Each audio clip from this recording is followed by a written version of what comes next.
Good morning, everyone. Welcome to yet another Saturday morning edition of the Salty Nerd Podcast, where we talk about everything that's wrong with Star Trek. And I felt like this was the perfect image to start off the discussion of the Star Trek season finale. Hashtag fuck you, Will Wheaton. Totally derailed the episode, in my opinion. Anyway, but we're going to get to that. So we got a lot to talk about today. We're going to be talking about the season finale of Picard, as well as the season premiere of Strange New Worlds. And with me, as always, is our expert panel, minus one, who's going to be joining us as soon as he gets his shit together. Matt Vader, 74. How you doing this morning, buddy? Good morning, sir. Good morning, boys. Good morning, chat. Boys. Yes, certainly. Fuck you, Will Wheaton. I hate that guy. I hate that guy with every fiber of my existence. Yeah. Subhuman.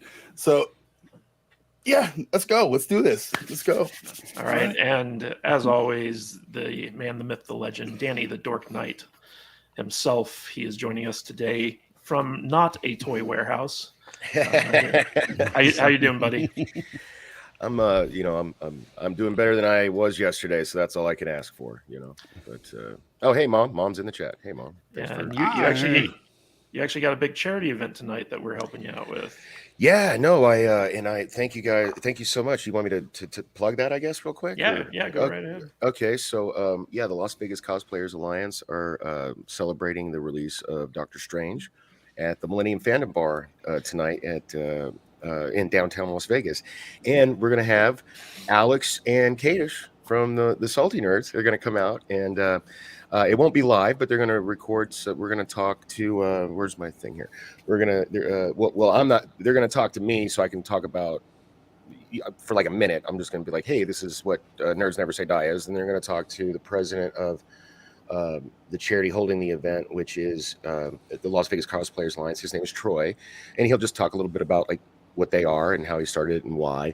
Very and then cool. And then we're going to have from Nerds Never Say Die, we're going to have a therapist and a mental health advocate from Las Vegas who's also on the board of NAMI, who are going to be on the panel with Alex and Kadish, and they're going to talk about nerd stuff, but from a mental health point of view. So like, for example, like Moon Knight, you might hear, I'm not trying to tell. They're going to be analyzing stuff throughout the Marvel universe and stuff like that. So it's going to be fun, and we're looking forward to doing it with you.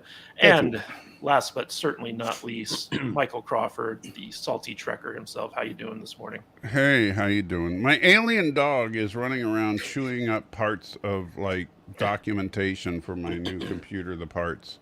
So here's what's left of the safety information for my water cooler for my new computer. Well, that looks all right. Looks like you need time to turn it into the t-shirt. So yeah, you could make a t-shirt like this. That'd be great. Yeah. So how you guys doing? I'm excited to be talking about some genuinely good Trek at the second half of the show. Yeah, no, agree. The F.U. Will Wheaton, man, I am so ready to talk about F.U. Will Wheaton today because, wow, did that come out of left field? And that was some of the worst writing in all of Picard. Because I know we'll get to it, but I just got to ask the question: why would a group of beings called travelers, Okay, they're called travelers, and what they do is travel around. Why would they cloak a planet to live on? They're travelers. They don't. Terrible. Anyway. Anyway, Anyway, I just want everyone out there to know that Salty Trekker 100% approves of our thumbnails every week. So well, you shut up. Now I'm going to be. Now he's really going to be salty. And always late, but always welcome, Brian from the Popcast. How you doing, buddy? He's muted. No, he's not. He's he's on the sleeping. phone. He's on the phone. No, I think he's sleeping and talking in his sleep. Look at his eyes. He's sound asleep. What a his donkey. his mic's definitely not on. he is on the phone. He's like, yeah, that's it, baby. Oh yeah, yeah, a little lower. Yeah. No, not that lower. No, Yeah, he's talking to his banker about all the money he owes us. We're going to give him a little bit of a hard time. But before that, once he's done, we'll introduce him again. But I want to call out some people in the chat. Stephen Ryder, thank you for being here. Gavin Blackburn, David Farnsworth, Mr. Farnsworth. That's Alex's favorite name ever. Yeah. Full Metal Smile, thank you for being here. Anthony Mark, good to see you, sir. Always good to see you. Anthony has been a great follower and engager of us, both in Discord and Twitter. Anima Confusa, our resident trivia champion. Welcome, Anima. Thank you. Hey, Meisha Eugene, Occupy Wallets. Good morning. Digital Rower, Chris Retzlaff. Hope I pronounced that correctly. Danny's mom, PJO. Kerwin Morris, John Platt. Thank you all for being here this morning. And of course, our best patron ever, Nick Backyard Target, $5. Please tell me they gave Wesley the Echeb treatment. God, I No, really unfortunately, wish. they did not. Hi, What's Brian. up, How you boys? doing this morning? How you guys doing? How was that phone call? Get everything straightened out. I'm very sorry. We uploaded a video and then I was adjusting it with Shane. So. I always upload a video like 5 minutes before I join the stream. So. Yeah, how you doing this morning? I'm sorry. You know me. You know, working all night, editing video. I'm tired. Yeah. So, real quick, we had a little bit of a bet going with Brian from the Popcast Yep. about certain I owe things. you effers money. And I actually have footage of me enjoying the bounty from the Popcast themselves. I'm going to show it to you guys right now. Okay. All right, here we go. Sir, now that you've got your check, do you plan on quitting your job driving this truck? Truck driver. I ain't no truck driver. I'm a janitor. Janitor? That's right, baby. I just bought this truck straight cash. And I got enough cigarettes to last me and my family for the rest of our lives. I'm rich, biatch! That was me. That was me. Oh, I see. And thank you, Brian, for being so much more of a better writer than the actual Picard writers, that I could enjoy that money that you lost to me. You guys have no idea how, and I want to curse so bad right now, but I stopped cursing. So effing annoyed I was watching that show. Let me tell you what happened. I was so positive that TNG was showing up. I was literally. Yeah, I remember we made a bet about it. But before the bet, I was. Where's my gloating. $5? I'm gonna hook you guys all up. But check this out.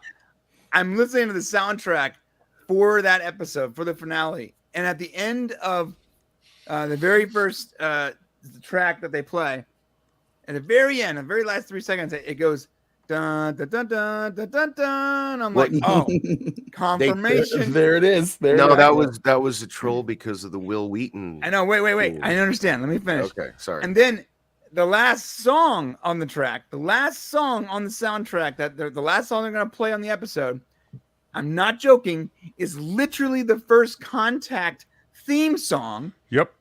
And at the very end, it goes da da da da da da da da da da, right? And I'm like, oh, it's guaranteed. They did it right. Yeah. And then I'm watching, And I you tweeted see- out to me, you were like, "Prepare to lose, sucker." Yeah, he tagged me in that too. That's why I Yeah. did. And then I saw Will Wheaton's stupid fucking face. Mm-hmm. I saw his stupid face, and I'm like, oh my god, I'm not it's not for the TNG cast. It's for this Yeah. a-hole. And I was like, you know what? I'm not gonna finish the episode right now. I literally I texted Shane. I was like, "F this, I'm going to bed." And I didn't want to finish because I knew right then the second Will showed up, TNG ain't showing up. It was so frustrating. You did yourself a favor if you didn't finish the episode, honestly. Yeah. Well, I So ended up guys- finishing the episode in the morning, but when I say I didn't finish it then, I was gonna stay up late and watch it, and I'm like, Yeah. oh, Will Wheaton, never mind, I'm out. Yeah, like Ewan would have been great as if he Gooches. said, "Hi, I'm Will Wheaton, and this is the Ready Room." You know, that would have just made it awesome right there. So guys, No. we're going to be talking all about Will Wheaton in a second. But before we get started, Rich Evans from Red Letter Media encapsulated what I think is the audience for this show so perfectly, and how the writers approach making this show, that I have to share it with you guys before we get started. So right here, let me know if you guys can hear this. Okay. This is a show that is designed to make morons feel smart. I'm watching the smart thing, and it's none of it is smart. It's all stupid. This So I thought that was very salient, where this is a show for morons to make them feel smart. And I was like, yeah, I think that's how the writers see things. or maybe the writers are just morons who think they're smart. Yes. I think Danny's more on the nose there. I think that the writers think they're smarter than they are. I won't say they're morons, but I'll say that the writers think they are smarter than they are. So yeah. But I just wanted to start off the episode with that, because I have a lot of points I want you guys to comment on, and I can't wait to hear your responses, because hopefully it will make sense. So one of the things that I wanted to start off with is that at the end of the last episode, Jaborgi took the ship, sailed off into the atmosphere to start the Jaborgi. new Borg collective. And it was the sun was rising in Chateau Picard. And so, Noonien Singh basically had his confrontation with Jean-Luc. Did you say Noonien Singh? Or Dr. Soong, or whatever. Oh, yeah, whatever Dr. his name Soong. is. Yeah. Here, So, wrong show. Yeah. So help me figure this out, guys. So Yeah. Dr. Soong walked from Chateau Picard to the nearest airport, hopped on an airplane for 20, 30 hours to go from Paris or France to LA, went 2 hours through LA traffic to get to his mansion up in the hills, changed, set his drones to attack the Europa mission, then took another hour and a half to drive to the Europa mission so that he could get there just as the team teleports in. How? There you just answered it. Like in my head canon, I just figured Girardi transported him, so like that didn't, there's way more problems with this episode than that. They never showed her transport him anywhere. That's true. No, that's true. But So how did he get from France to LA before the team who actually have teleporters? Brian? Girardi has them.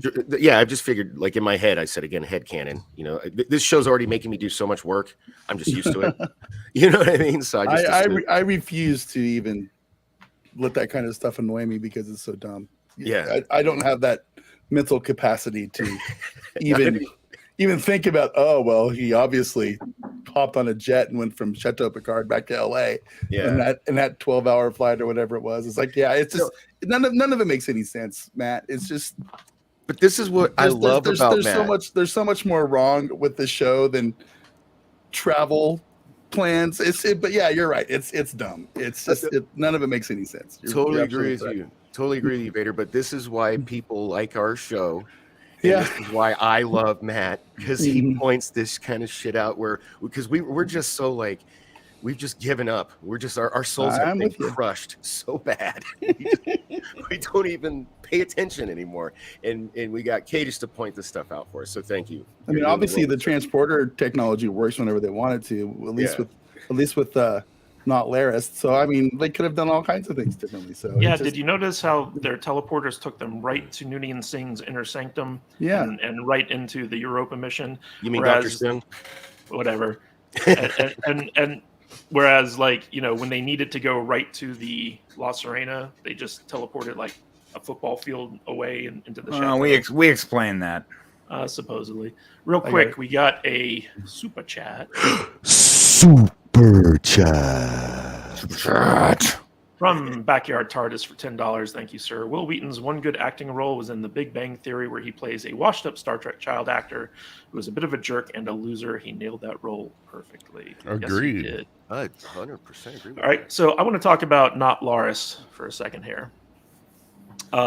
Basically, Not Laris has her swan song in this episode where Brian nailed exactly what was going to happen in his prediction from last week, where she basically pretends to be Renee Picard and sacrifices herself for the sake of the woman that she watched over her entire life. But I need to ask you guys a few questions. I'm hoping you can clear this stuff up for me. So remember a couple episodes ago where she disengaged her holographic ears and she was like, oh, it takes 8 hours for that to recharge.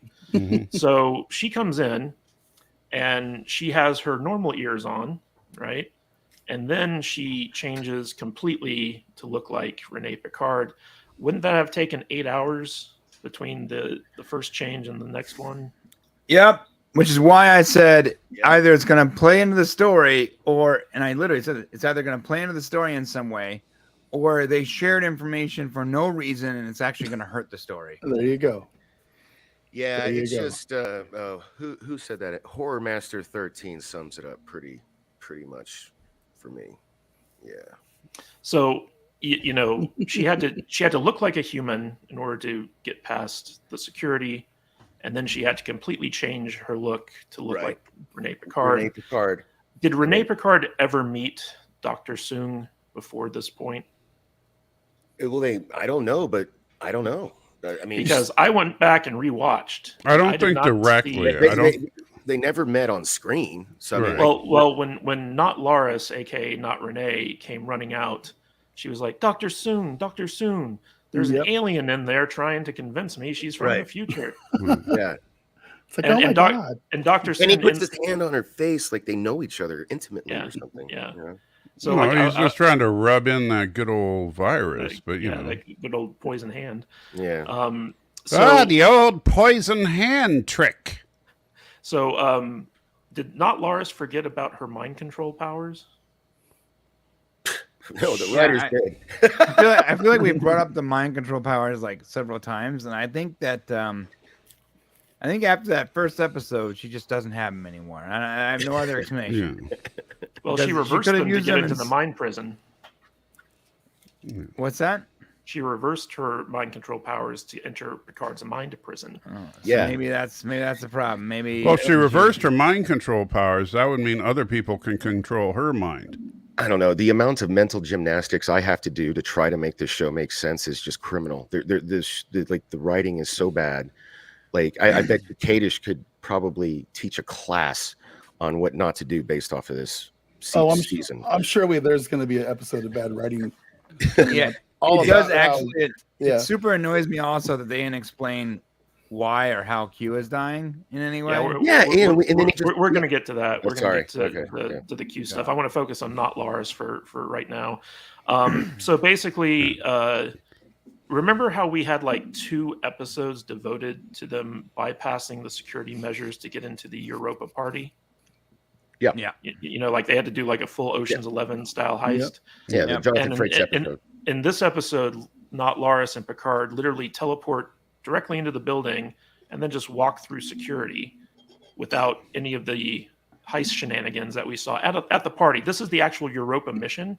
Right, because the security is lower at the Europa mission than the party. Why? Because it's not a party. No, because I hate... Maybe because it's a larger area. She did, or because they don't have as many VIPs. She did explain that she had to teleport past the security area. But like the amount of like Get they had together, to, man. Sorry, it's maddening that how hard would it be for them to hire somebody like Kadish to just like be a consultant, to be like point these things out, you know, because like you know how like this shit's on paper for how long before it gets to like production, and then it's being shot, and then like there's plenty of time to fact check this stuff or verify this stuff, and Well, and I would actually go so far as to say that the same security that was used at the party would at least be in effect at the actual mission control. Right, I would agree. Of a government, funded space. But you're forgetting it's not a party. No, it's really simple.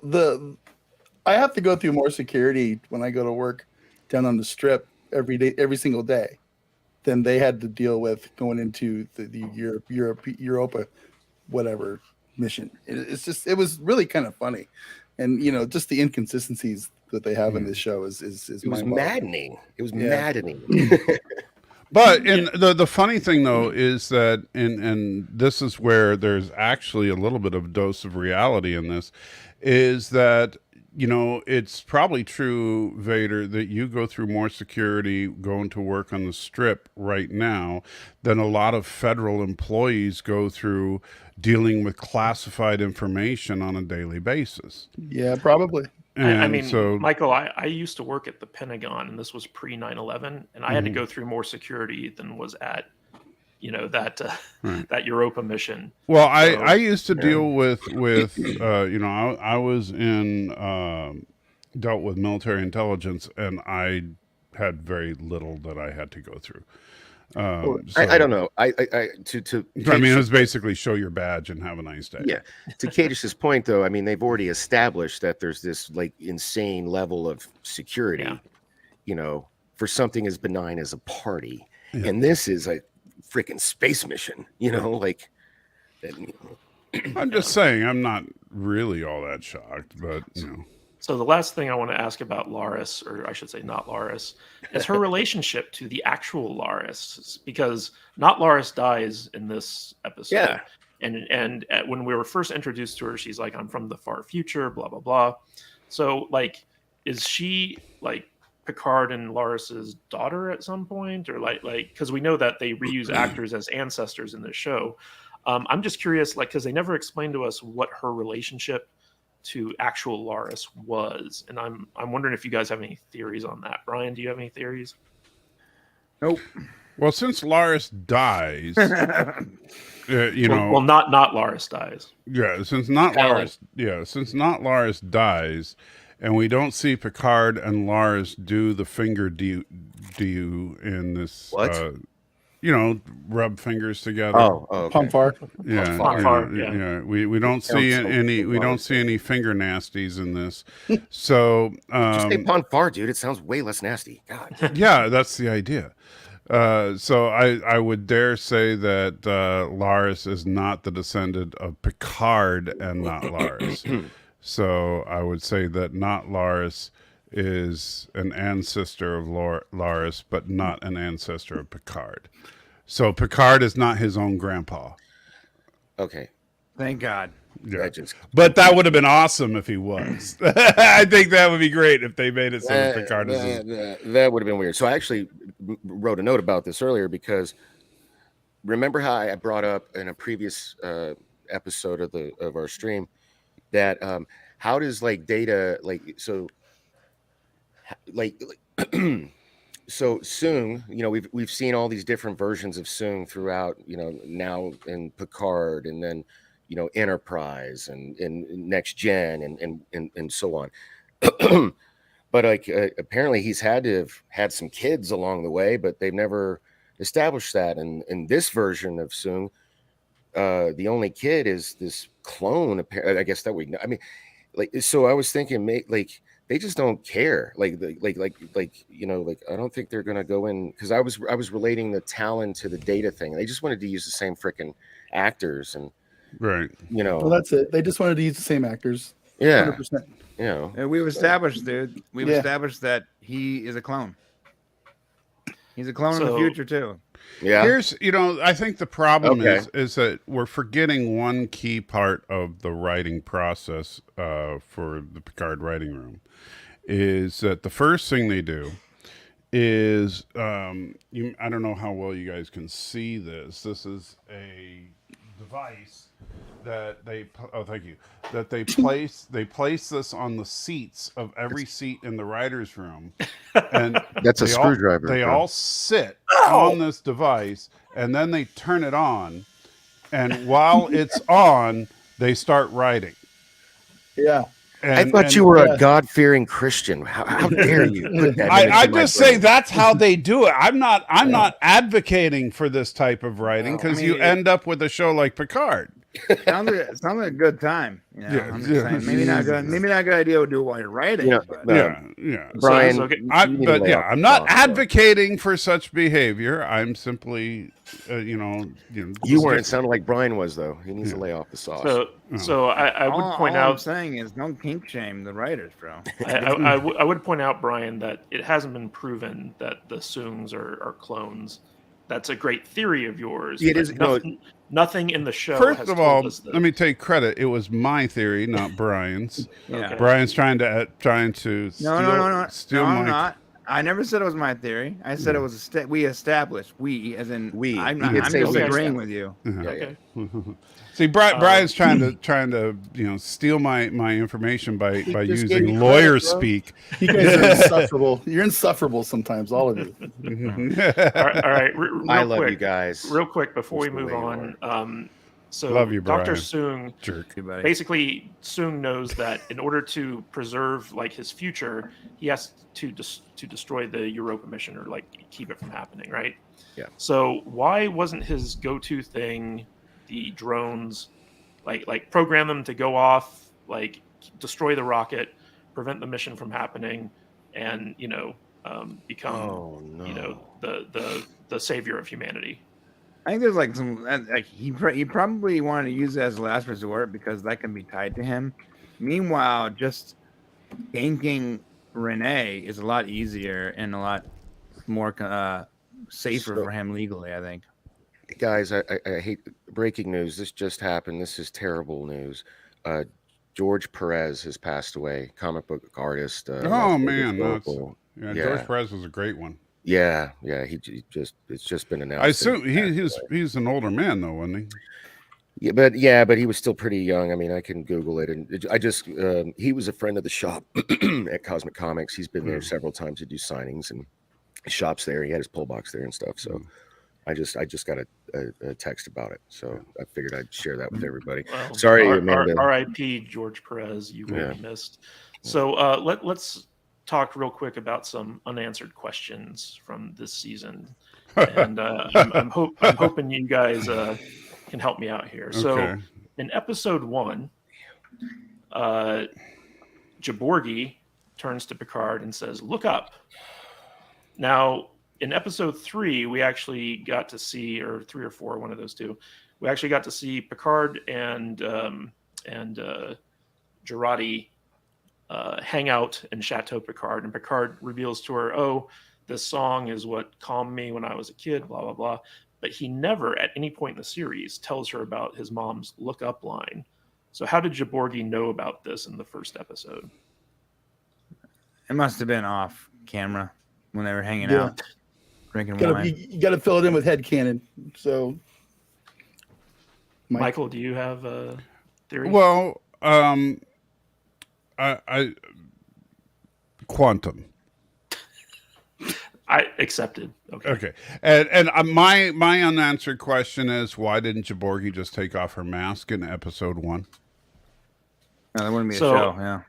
Well, I think that there's a time travel reason for that.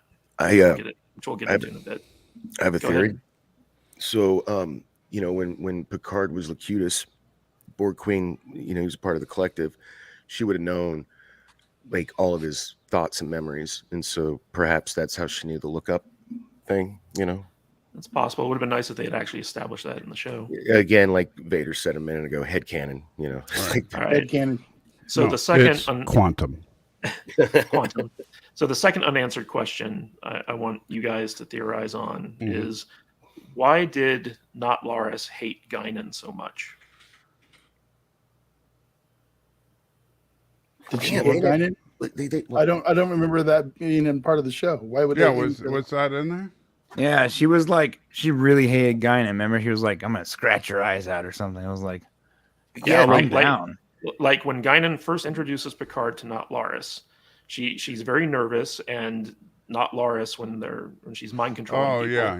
And they never. it's like, you better get out of here before I scratch your eyes out or something like that. And then when Picard goes back to visit Guinan for the FBI scene, Not Laris doesn't go with him because she hates Guinan.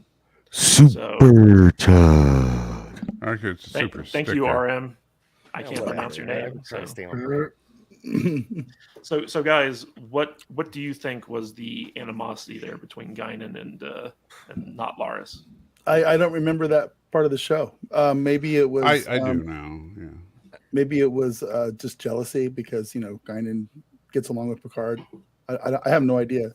This happened way before Picard came into the picture. I have a theory. Yeah, I don't know. Go ahead, Michael. I'm sorry. Angry quantum. No, Except I have a theory. But Brian, do you have an idea before I go? I think they just forgot that she was mad, or So here's my theory, guys. These guys love doing callbacks, right? They love just because they're hacks. So they take stuff from like the voyage home and whatever, they and just kind of polish it up, which we'll talk about Rios later, which I nailed, by the way. And You nailed Rios?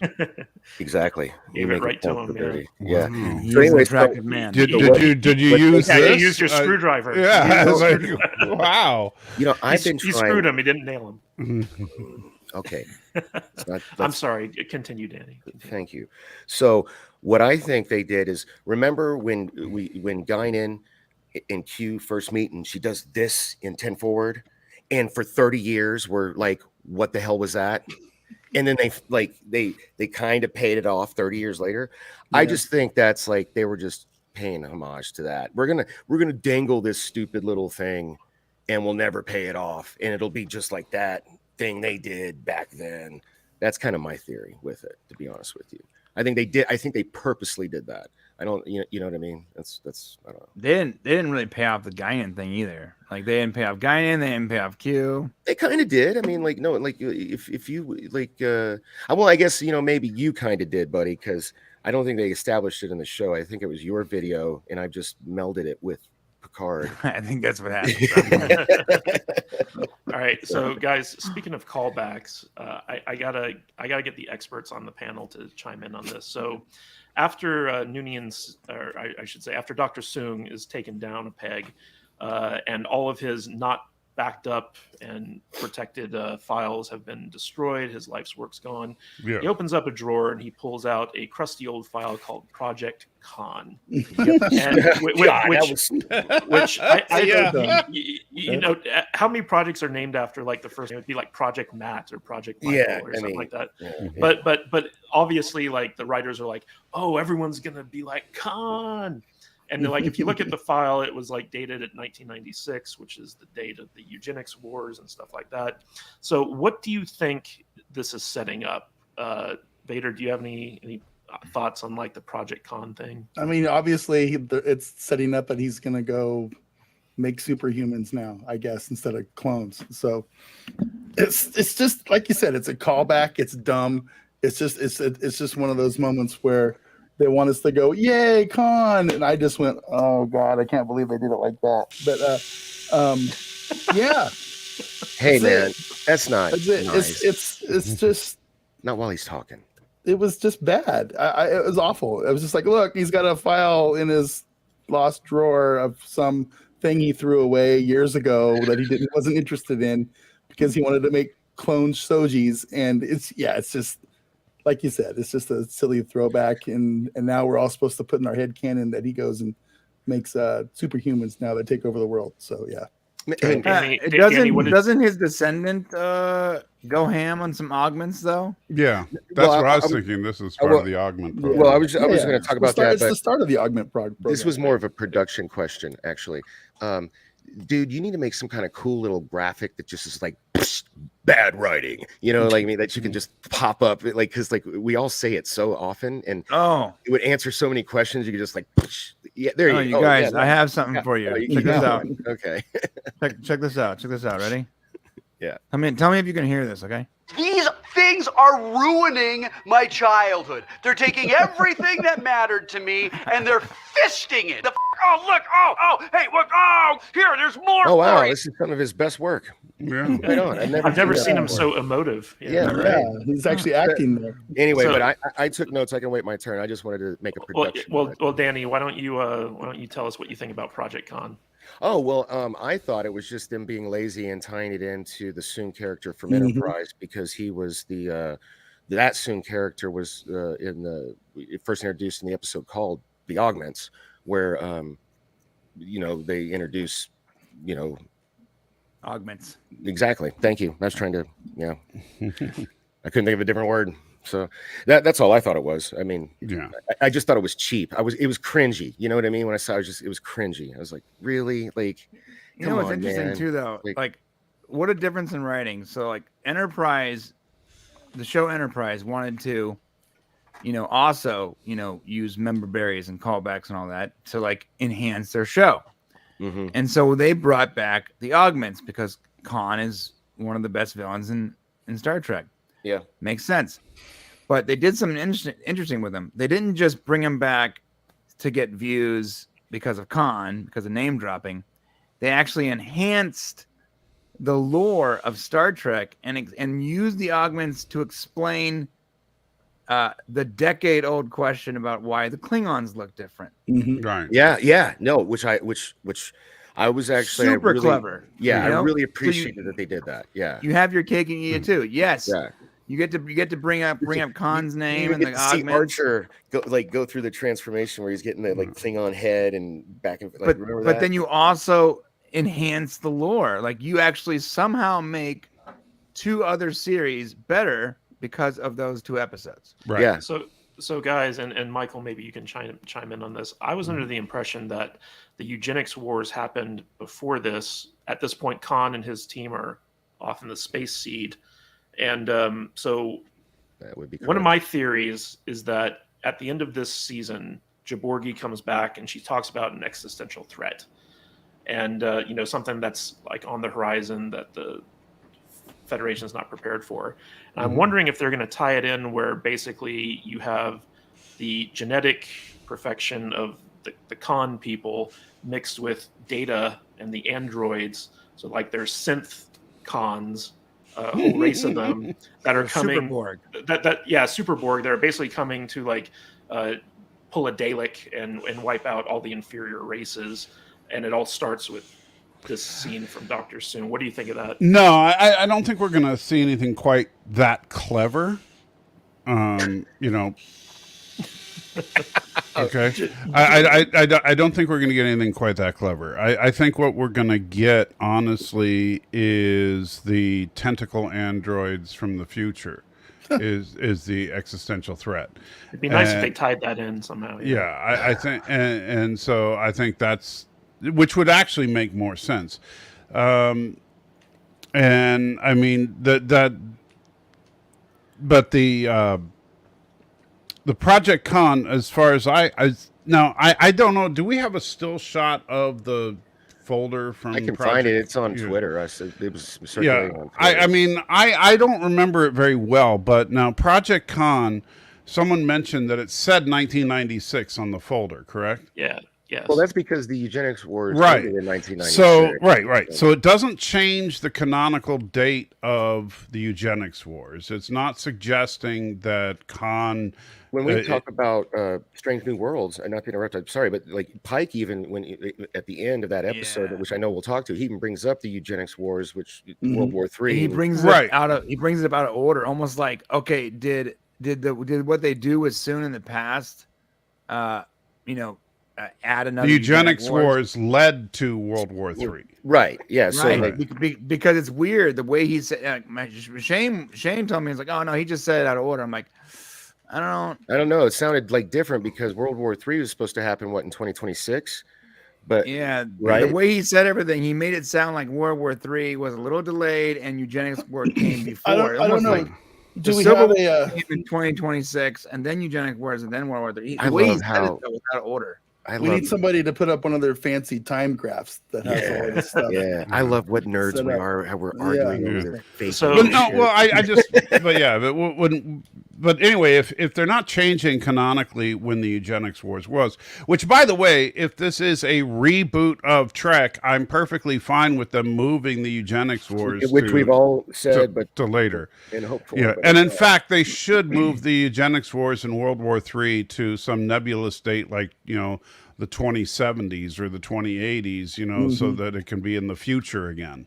Well, when they thought about all this stuff, that is what they were doing, except we've just caught up to it. So. Yeah, I know. If you think about it, when they originally thought of the Eugenics Wars being in the 1990s, that was in the 1960s. That was 30 years in the future. That's like, wow, by the time that happens, Star Trek, nobody will remember it. And then, what do you know? Star Trek is a long-lasting franchise. Nobody expected that. So let me ask. Sorry, didn't mean to go on a tangent. No, it's perfectly fine. Speaking of timelines, I want to talk a little bit about time travel. So Vader, you can go get a snack. Oh, Jesus Christ! I'm out. I'm not even gonna deal with you. But Brian, I found the picture you guys asked me to look for. Do you want me to share it? Yeah, go ahead, real quick. Okay. There it is. Okay. There you go, Michael. That's the picture you wanted, right? Yeah. Okay. So June 7th, 1996. Okay. Yeah. So they're Can I also say it doesn't look like the planet was devastated by eugenics war? Right. It was World War III that devastated the planet. So the eugenics war, what it looks like to me was either time changed and the eugenic wars didn't happen in the 90s, and that Project Calm is a prelude to it, or the eugenic wars just didn't happen in the United States because there was zero fallback. I think they've actually established that already, that the eugenics wars were more in the Middle East. Right. Well, we know Khan was in the Middle East because of his striking Latino Indian good looks. They established that he was like the ruler of that part of the world, for a while. He's like, when I was yeah, because looking at his striking Latino good looks, he's clearly from northern India. Right. With power over millions. And therefore a Sikh, because none of that makes sense. But all right, I'm sorry, Matthew. All right, guys. So Brian did a great. Please hit that like button. Trying 60 watching, nice. Brian tried to get the timeline straight with his little multiple timeline graphic in the past, and he did a very good job of explaining it. And I think that come the finale of Star Trek Picard, it's obvious that was completely wrong. So what I have taken from this, and this is a Terry Matalas thing as well. He was the showrunner of this and the show 12 Monkeys, is that they're using Terminator and 12 Monkeys rules of the single timeline. And basically in episode 2, they basically flat out state that this is the same timeline as the prime timeline. So it's a single timeline, which means that everything that happens already happened. Right. People traveling back into the past was always meant to travel back into the past. And the whole thing about the Borg Queen with Jurati, all this entire season needed to happen in order for her to exist, in order for the first episode to have the catalyst to make it happen. So I think it's pretty clear that they're using the single timeline theory here. And the reason that the Borg or Jaborgi did not reveal her face beforehand is because she needed all the time travel stuff to happen in order to exist up to that point. Otherwise, it would have created a paradox. I'm not saying this was good writing, but I think that it's pretty clear that there are no alternate timelines. It's a single timeline theory, and Rios was always meant to go back in time and stay back there and all this other stuff. Called that shit, didn't I, guys? You're so smart. I don't know about that though. There is a paradox then. If it's not branch theory, and it's sacred timeline theory, then we have a major paradox because the paradox is the Confederation never existed. Brian, what were you going to say? What's the paradox? That's part of it. Confederation never existed. That means the Borg couldn't mix with Jaborgi, and Jaborgi wouldn't have gone back. So it's a chicken before the egg thing. If it's branch theory, at the very least, she could have, and Jaborgi did when she came to the anomaly that they created, like they were like, oh, chronotons and temporal field. So it was like as if she was traveling through space and time and not just showing up there, 400 years later. What about the problem? Well, the Q variable, The Q real quick. Okay. If it's not branch theory, then there's a major paradox because Jaborgi couldn't exist, and that couldn't have it's chicken before the egg. Yeah. The only way it works is if it's branch theory and she hot branches, and that's why there was temporal chronotons or whatever. I would say, or argue rather, I'm not going to die on this hill, but I think that one could argue that Q he could be the variable that still makes it. Well, but you see, the only thing Q did was he can always alter stuff. Like he was always fucking with them in the next gen, sending them off to but the only thing that Q did was move Picard and his crew to the Confederation timeline so they could survive. Yeah, but what if he just made it up? What if it wasn't real? Just like this other stuff. Okay. Well, then if he just made that up, then what's the point of telling the story, dude? Like that doesn't work. Okay. The thing is, I think Q moved him to save his life, and I think that we have a hybrid of branch there, and they did say branches in the 9th episode. I think it is a branch theory, but I think that there's a hybrid here because they chopped the Confederate branch off when they stopped soon. They stopped that branch from forming, and so they're they're still in the sacred timeline, and that's why there's some changes made. The changes that were made, there is some changes. So the changes being made is that Rios stayed behind somehow. Because I don't think that picture was there before. I don't think Guinan knew that. Guinan's like, oh, I didn't want to tell you. No, I don't think she knew that until after the fact. Go ahead, Michael. Quantum. Yeah.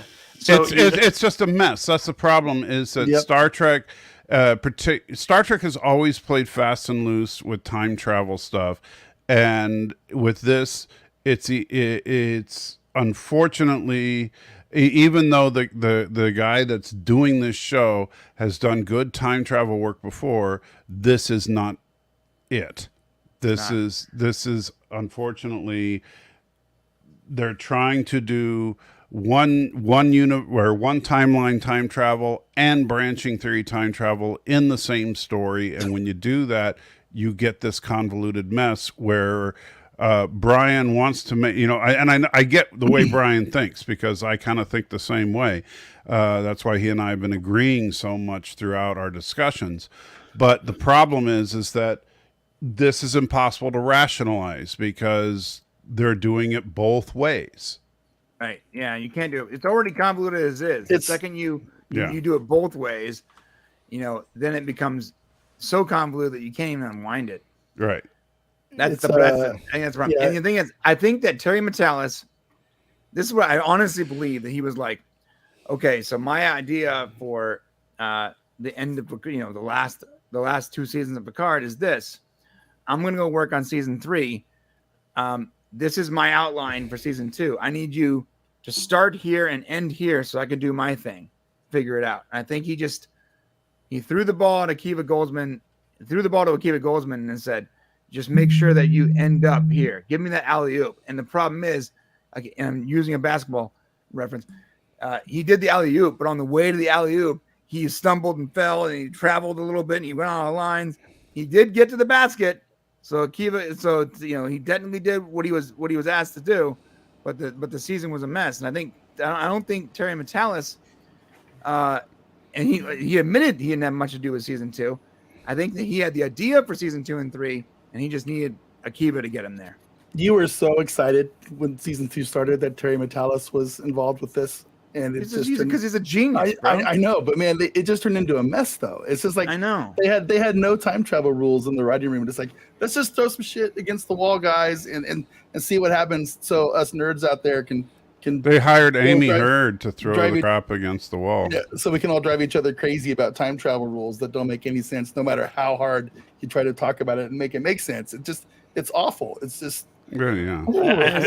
I mean, Terry Matalas even came out and said the reason that Guinan didn't recognize Picard is because in this timeline, Picard didn't exist to go back and meet her in that time. But if everything is a single timeline and everything was meant to happen, then she should have remembered him. But then they put in dialogue in this episode to where she explains that. Yeah, so I just didn't want to like let you in on the secret and tell you. Wink, wink, wink. See, I think that's bullshit. bullshit. Hold on. Go ahead, So, go ahead. all right, did you interpret that talk between Guinan and Picard at the end that her younger self knew all this stuff? Yes. While it was going on. That's what she Absolutely. said. That's what she said. See, I thought that she was talking about when he came to her in the first episode as old Guinan, she knew all this stuff. but Yes, couldn't that's what tell she was him. talking about. It wasn't like when she was young Guinan, she didn't know any of this stuff. No, I think she was talking about think- young guy and No, all this. No, she's talking about old guy, and I think that's why the picture's there. And I think that her memories were actually changed. I don't think she Yeah. actually had that I'm information all right with that. pre-time travel. I think that after the fact, she has that information, and so she's remembering it that way. That's the only Doesn't conclusion make I any can sense. possibly Yeah, come up that's with. it. Why else would your super good friend Guinan, who you trust so well, would be like, "Hey, by the way, good luck with the explosion at the Borg place, and oh, you're gonna go back in time, and a bunch of people are gonna die." No, that doesn't make any sense. Doesn't make any sense. She would have to be an asshole. Yeah, last night I went back and rewatched that first meeting between Fat Guinan and Picard. Wow. And wow. That was and just mean. and she makes it very clear, like if you watch that scene, having watched the entire season, you know, she makes it very clear about like what he's going to go through and like what she wants from him and stuff like that. But speaking of Guinan, let's get some of these smaller characters out of the way. In particular, Guinan, Rios, Raffi, and Seven. And Elnor, I guess. So Elnor came back. We all kind of guessed that was going to happen. I find it weird that like when first of all, Raffi was on her own ship when she got but sent they were back all in on the time. bridge of the Stargazer. But I guess her ship is just being commanded by Elnor because like By he's a the one who cadet? comes on. Yeah. By a cadet. Yeah. Like they literally call the ship and he picks up. You're like, It's like, how hey, does it what's make up? any sense? Where's the captain of the ship? Shouldn't Raffi was Pop the a blood captain. vessel. No, Ralphie wasn't the captain. She was a commander. Yeah, we think she was the XO, but we're not She was 100. the XO, yeah. Shouldn't Elnor be down in like the cargo bay doing inventory on stuff or something? Yeah. Yeah, Why he's is part of he the lower answering decks the crew. phone call? I don't, And it's funny because he's like, the last thing I remember was La Serena, and they're like, dude, we got other stuff to do. Yeah. Yeah. He's like, oh, sorry. Yeah, he's in the captain's chair and he doesn't even know what's going on in the middle of a crisis. that would be like I'm applying for a loan and the bank calls and my kid picks up and takes care of it for me. Like it doesn't make any sense.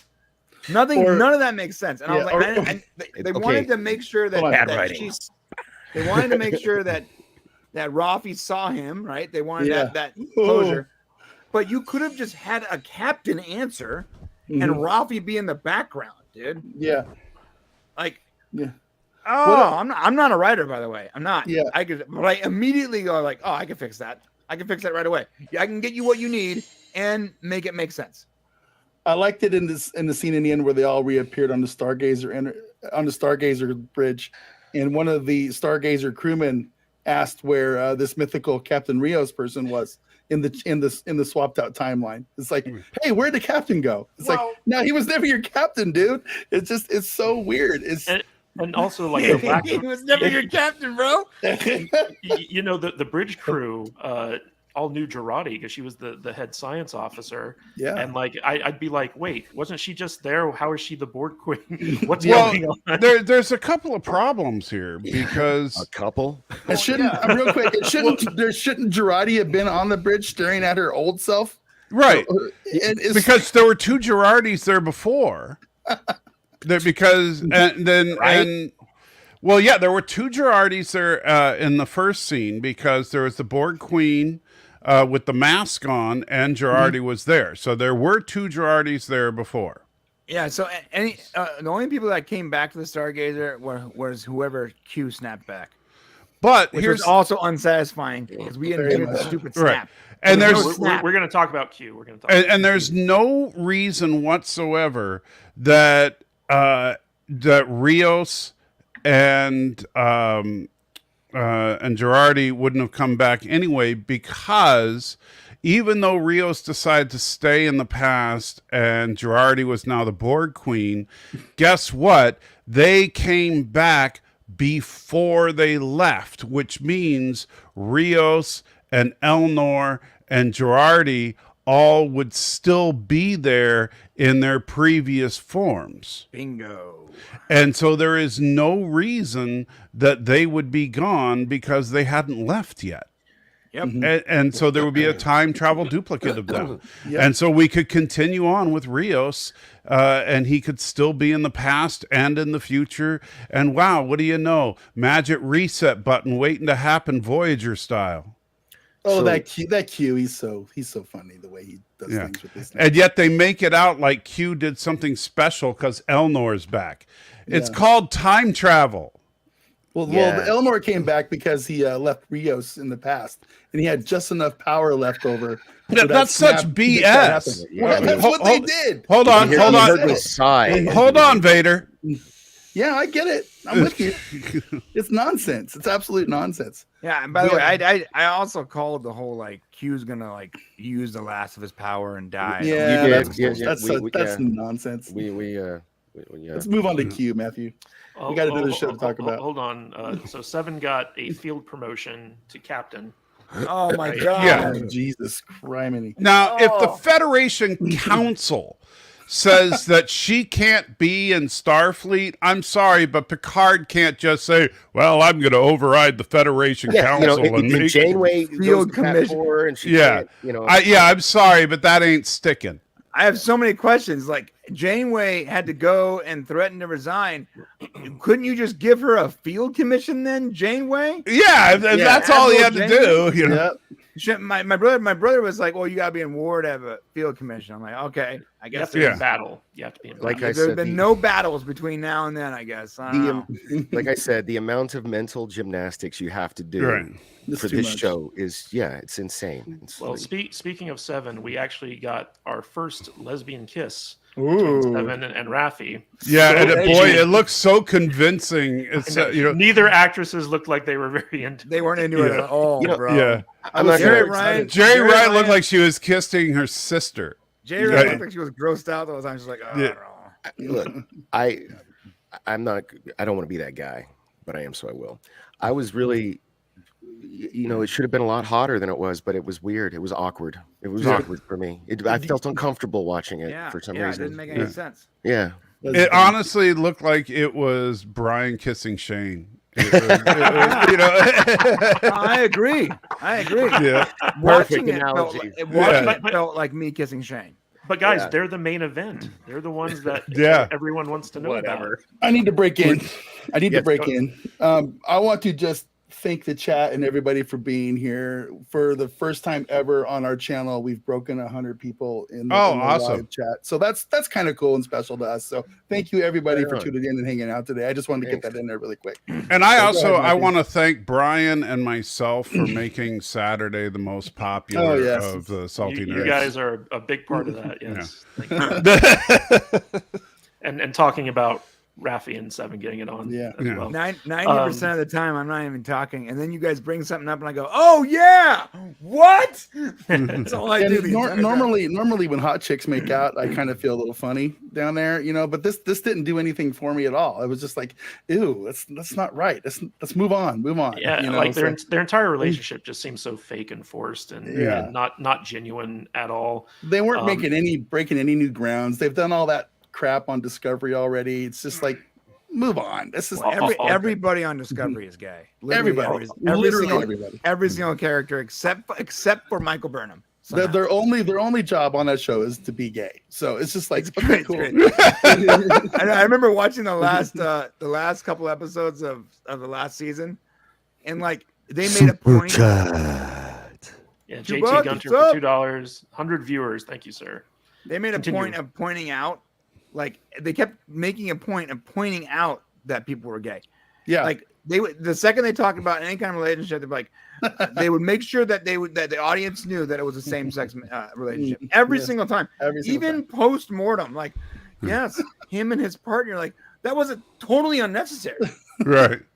Like Yeah. the guy was on screen for 30 seconds. He died. You really don't have to post mortem and give him and make him homosexual. It makes no sense.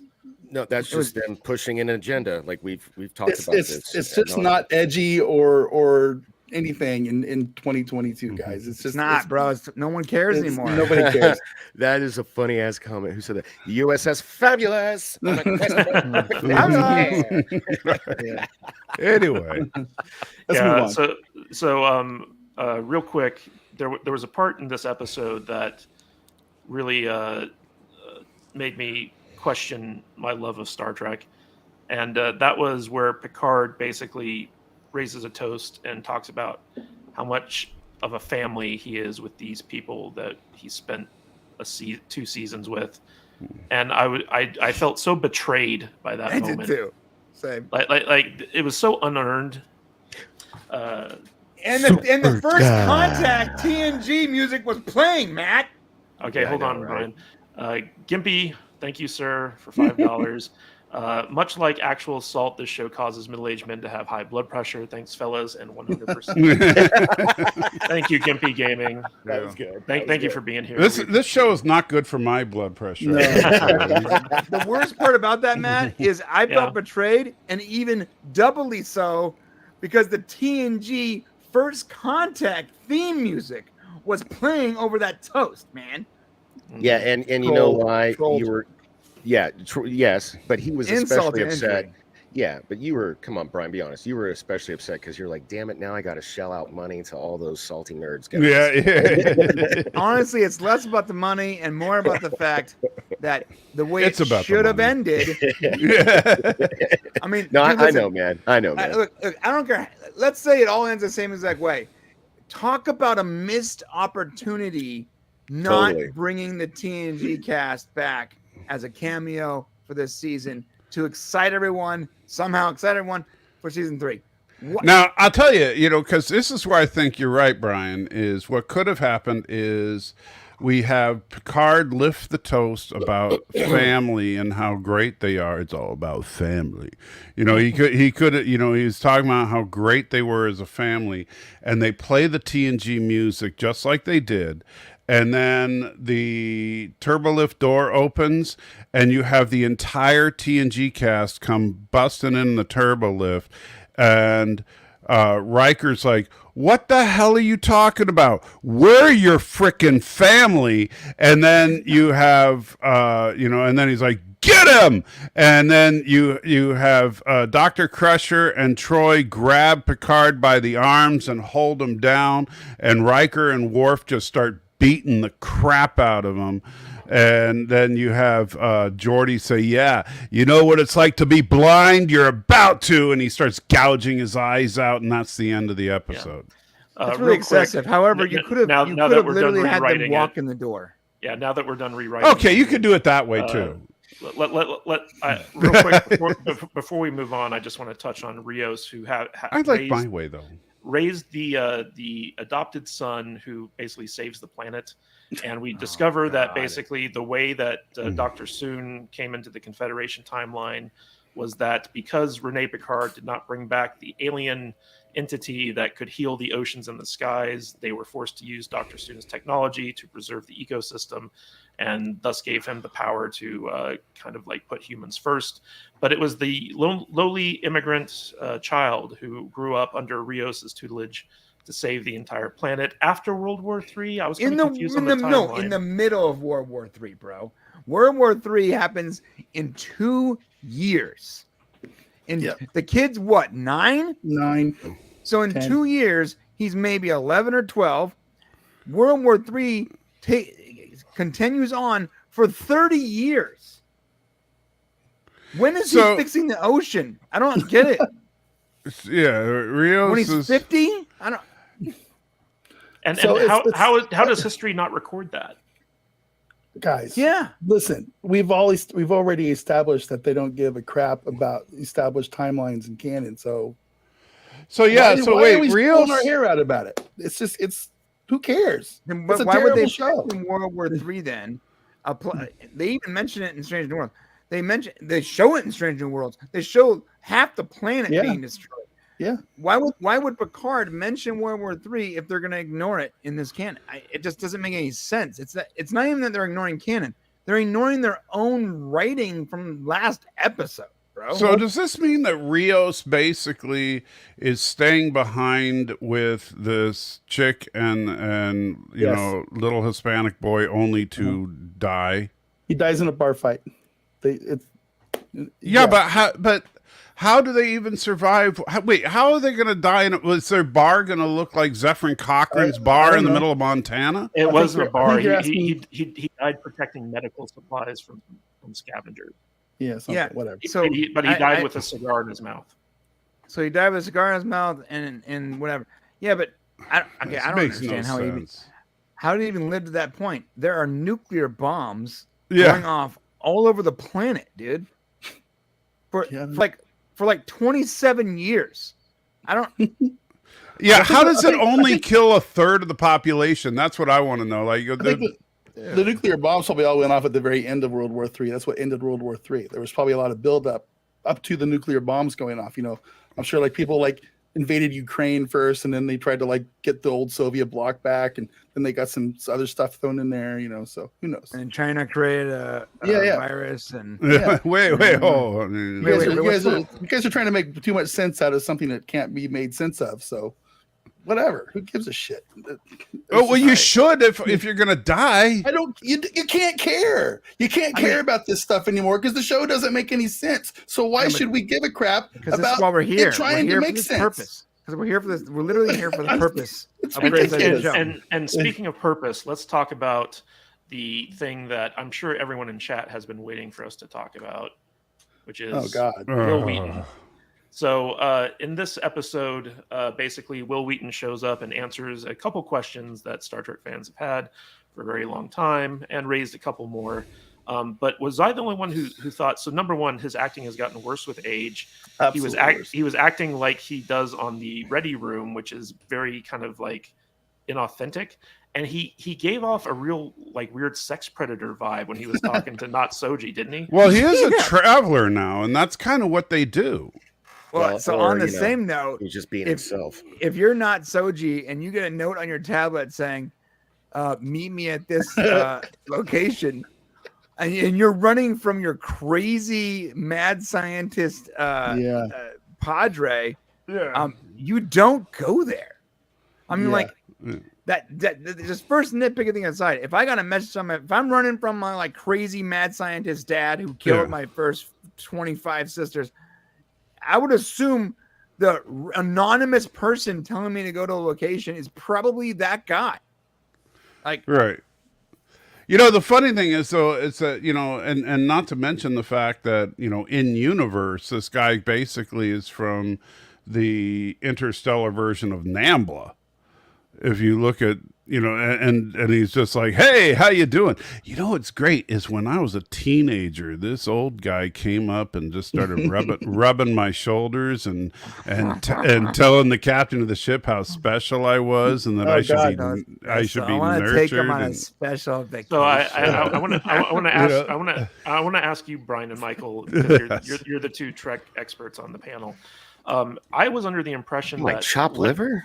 That Wesley wasn't recruited into the Travelers until he demonstrated his ability to step out of time, and I thought that was kind of like he's being groomed. Well, I thought that was something where, like, you know, once his powers matured enough to that point, then he was recruited. What did Not Soji display that made him want to recruit her into the Travelers? Yeah, so a couple of things. You're right. Yes, even though he was special and all that, it wasn't until he actually displayed his ability to step out of time, to control time in some way, basically become Doctor Who, is when that creepy Mamla guy showed up and offered him a job. Well, the second time, that's when he showed up. Second time.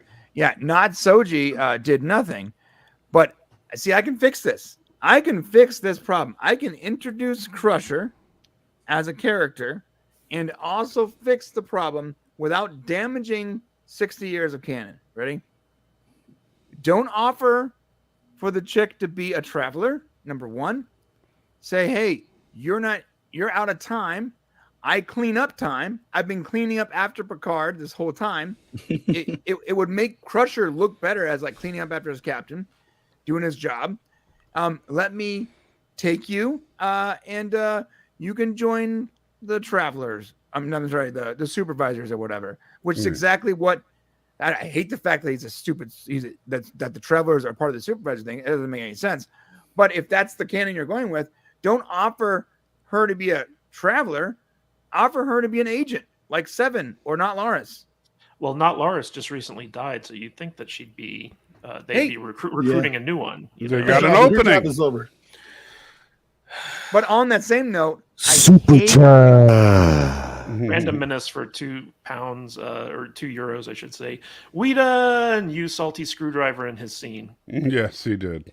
I hate the fact that the 60-year-old question that I've had since I was a kid about who the Supervisors people were, where that planet was. It's 1,000 light years away. That hides itself. Blah blah blah.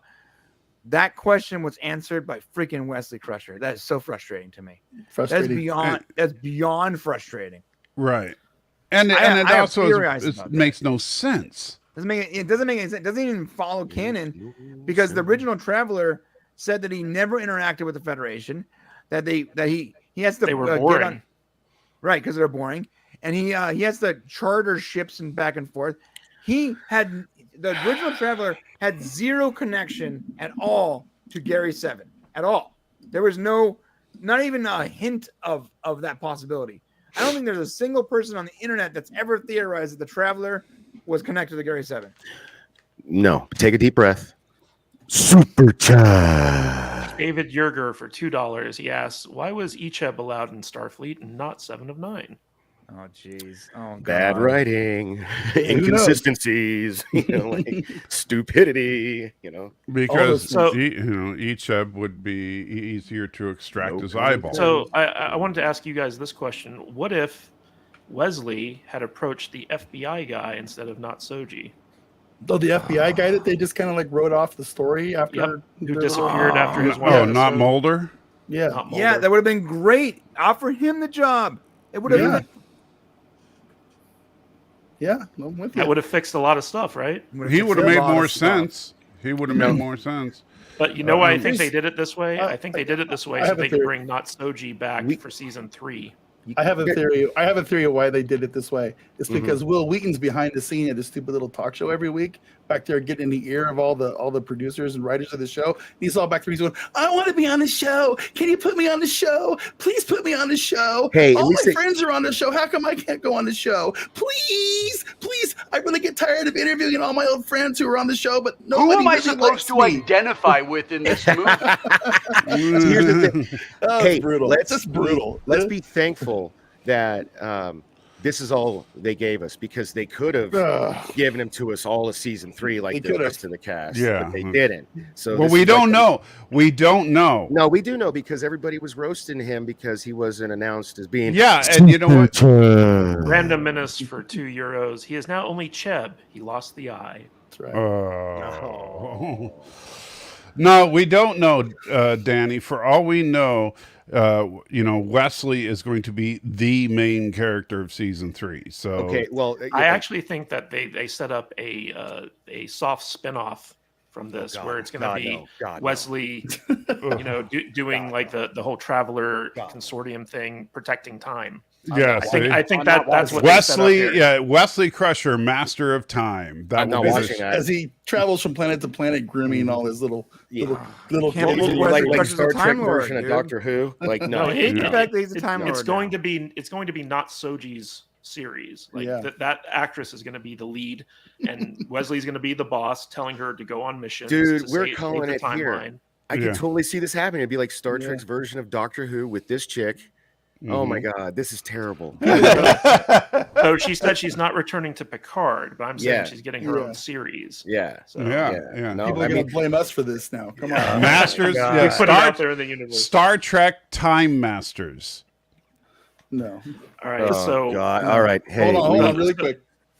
Super chat. Dennis Wright for $1.99. What's your favorite Wesley Crusher episode? The one where he left. Yeah. Yep. That's Yeah. my favorite. Well, there That's were my two favorite of right them. there. There were two where he left. So Which that's the one? one with the Native Americans where he leaves with the traveler and Well, that's the last one. finally gets groomed for the, you know. I also want to point out to everyone in chat who's saying that people are saying that they're not returning for the next season.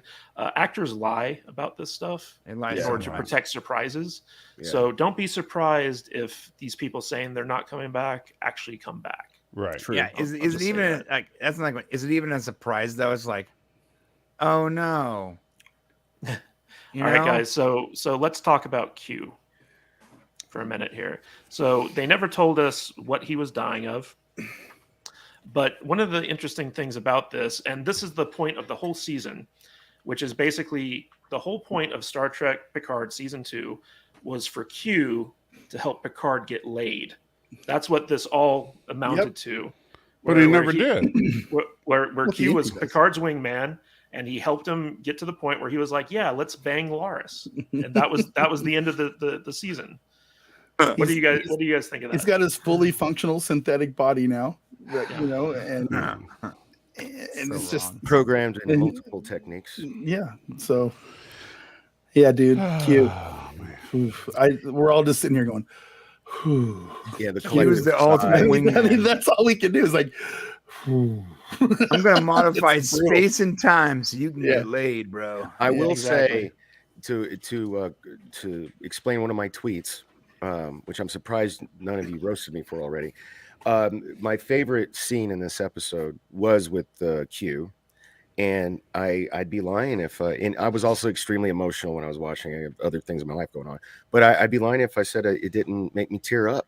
You know, like Well, like Q the has best- consistently been the best part of this exactly. season. Yeah. That's exactly what I was about to say. Yeah, no, he has. The He really has. 3 minutes that he's in this series, he kills it every time. Yeah, every time. Yeah, Every and time. Picard, Not gonna Picard lie. hugging him and saying you're not gonna die alone either was like, Yeah.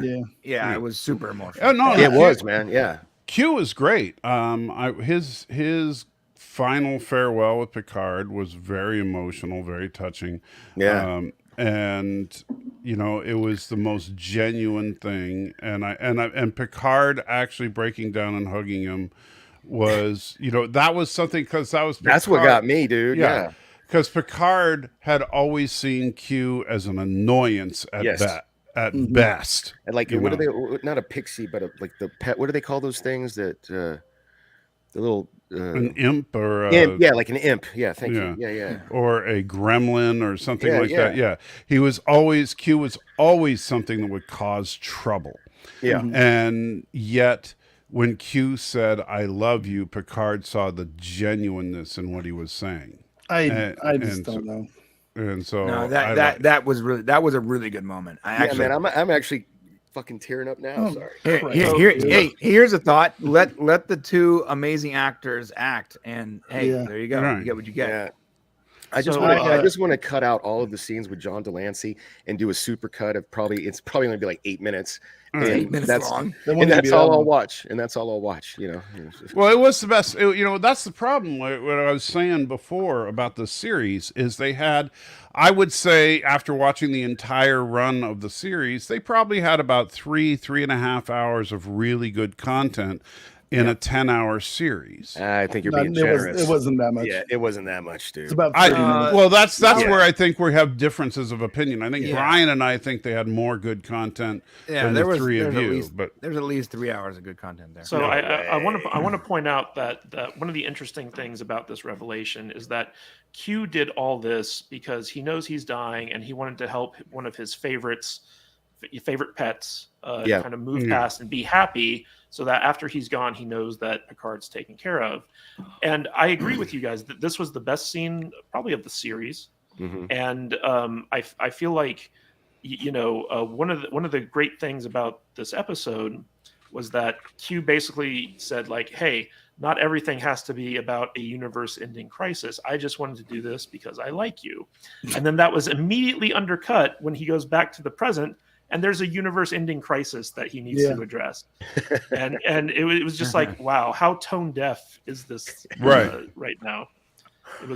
It kind of undercut the emotion of that moment to me. Yes. Super chat. Somebody want to pronounce RM's name? I'll do it. I think it's. I think that's how you do it. For $4.99. Thank you. He didn't need Q's help. Picard could have had Laris in episode 1. That made me so crazy that they didn't sleep together then. Yeah. Nobody wants to see that anymore. But he had mommy issues. And I don't really want to see Picard naked, to be honest with you. Like if you notice the atrium that his mother was there, like in the first episode, that's the only part of the chateau that was not rebuilt. It was in a mess. And then by the end of the season, Gunter.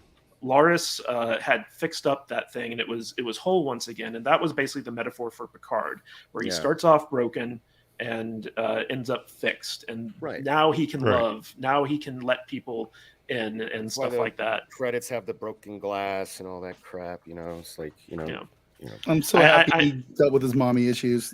So just hey, this is the kind of stuff you get to look forward to talking about tonight, Kadish. Yes, and I just want to reiterate this again. I'm watching the smart thing. This is a show that is designed to make morons feel smart. I'm watching the smart thing, and none of it is smart. It's all stupid. This is so like little metaphors like the atrium being broken and fixed. That's to make dumb people feel smart. Super chat from the Popcast guys, $10. Here's your blood money. You're lucky the writers are so freaking bad. I'll take my payment in the form of a subscription to your site. I want to thank you for that money because I'm going to go. Sir, now that you got your check, quitting your job driving this truck. Truck driver. I ain't no truck driver. I'm a janitor. That's right, baby. I just bought this truck straight cash. And I got enough cigarettes to last me and my family for the rest of my life. I'm rich, Oh my! What is that from? That's hilarious. That's the Chappelle Show, dude. Oh, that was from Chappelle Show. Yeah. How do I gift a membership? I don't know. I don't think you can on YouTube. Yeah. But this ain't Twitch. So we talked about Q. We talked about Will Wheaton. Is there anything else you guys want to say about Q before we move on? He's still alive. The whole thing of him being dead is just silly. Yeah, it was really dumb. Yeah, you can't kill a god. I mean, really I think anticlimactic if he did die, and they didn't address whether it was just him or the whole Q. It was very like they wasted so much time with bullshit side quests that didn't do anything, and when they should have spent more time on the Q story. Didn't he like make a big speech like back in like season 1 about how he's omnipotent in all things and all seeing or something? You guys think that Q, because he says he's all powerful, that means but listen, the whole thing of him being able to just run out of power and die, it's just it doesn't make any sense to me. It doesn't make any sense to me. That was clever. Whatever. Real quick. Super chat. Simon Peter for $10. I hated that with Guinan. They 1, messed up the canon storyline of how her and Picard met. 2, didn't give us any more understanding about her powers and why she doesn't like Q. And 3, she did nothing significant. Nope. Amen. 100% agree. It was all, he went on The View and he goes, "Hey, you want to come be on my show?" And she said, "Well, yeah, I want to come be on your show." And then they inserted her into the show, and that was it. Yeah. So pretty much. Yeah. All right, boy, guys, it was a tight fit to insert her into the show. Okay, guys. So I want to get your overall rating for season 2, and any predictions for season 3 you have. We're going to go around the panel. Matt Bader, what was your overall rating for season 2, and what do you think is going to happen? Possibly the worst season of any Star Trek show ever made ever. Wow. Yeah, it sucks. I don't know what else to say. It was awful. Did you watch Discovery season 4? Or season 3, or season 2, or season 1? Yeah, any of Discovery at all? I mean, it's there. It's right there with all us. It's a tie with all of Discovery for the worst Star Trek ever made. That's not accurate. That can't be accurate. That's my accuracy, and if you don't like it, too bad, Brian. Okay, that's fair. Let Vader finish his thoughts. No, it's terrible. I thought Space Orchids were bad. I thought season 1 was bad. It's bad. I don't know what else to say. And my prediction for season 3, it's just going to be 10 episodes of nostalgia bait and everybody running around with the gray streaks in their hair and a So little chubbier. So you I- give I- it an out of 10 or something? I would give it 2 out of 10. 2 out of 10. It's All not right. good. Danny, what is your rating for season 2, and what are your predictions for season 3? So here's the thing. I have not. I gave up. I stopped watching Discovery because I didn't have to talk about it on any kind of a show, and we were kind of talking about it, but like it wasn't mandatory. And then you guys were just in. So I never actually even had to see the episode with the politician lady or whatever. Never even saw that. Oh, one. Stacey Abrams. Yeah. So I'm actually kind of like I'm on the same page as Vader, other than like, but I can't be that hateful because like, dude, John Delancey was just gold every scene he was in. That's why I gave it a 2. Yeah, and I have to. I'm doing the same thing, man. And I wanted to give it a 0, but I can't because, like, I really do. I think I'm gonna. I just recently finally learned how to use Adobe Premiere, and I made some really cool videos for Free Comic Book Day for a bunch of people, and I think I'm gonna take the time, if nobody else does, just to make the Q cut of season 2, because because like those scenes were so good, like everything else sucked, like and not just sucked, but like I wish I hadn't like my life is worse for having seen some of this stuff. My childhood, like I have such a low opinion of Captain Picard now. I just like I said in my previous episode, man, Kirk versus Picard argument is long over. Yeah, totally. As far as predictions for season 3, I don't give a shit. I wouldn't even watch it if I wasn't going to talk about it on this show. So it's probably the same thing Vader said. Just a bunch of member berries and nostalgia, melty faces, gray hair, crap. All right, Michael, why don't you give us your thoughts on season 2 and your rating and any predictions for season 3? Unlike the three of you, I actually got some enjoyment out of season 2. I think it was a step in the right direction compared to season 1. Now, when I think of Kirk versus Picard, I didn't think there ever was a contest. Captain Kirk is the most awesome captain there ever was, period. Picard was always a diplomat, which is not he was never a badass. So sorry, Picard fans, sorry. Yeah. But as far as season 2, yeah, it was uneven. Yeah, it had its problems, but I still think it was a big step forward for the show. I thought it was way better than season 1. Did they stick the landing with Q? Yes. With the the weird, we didn't even talk about the weird sky beam in space that looked like a galaxy just shooting a beam at the modulated shield thing. That was kind of dumb, right? And you got a super chat if you want to. We'll get it. We'll get okay. it. That was just ridiculous, and so they stuck the landing with Q. They biffed the landing with the sky beam, and so I can't say that they really did a great job at the end, but I can't say that I wasn't entertained by the series as a whole. It was better than watching paint dry. So I'm going to give it a 6 out of 10. What? And, well, keep in mind that when I rate, 5 out of 10 means paint dry or watching the show is a coin toss. That's a 5 out of 10. A 4 out of 10 means I'd rather watch paint dry than watch the show. Okay. And so 6 out of 10 that's a means... weird scale. It is a weird scale, but you're entitled to your opinion. Wow. All right. So it's a 6. Okay. I'd rather watch the show than, All right. So we sit got around 2, doing 2, nothing. 6. Right. Who's it's next? a positive. It's a positive rather than a negative rating. And so I got some entertainment out of it. As for next season, based on what I'm hearing from the people that are involved in the production, I'm expecting a lot more spaceships, which I'm very excited about because that's what I want. I want Star Trek, not Earth Trek. I think that was the biggest problem with season 1 is that it mostly took place on Earth, and that's not what I want. Oh, Star Trek, man. Yeah, I want Star Trek. I don't want Earth Trek.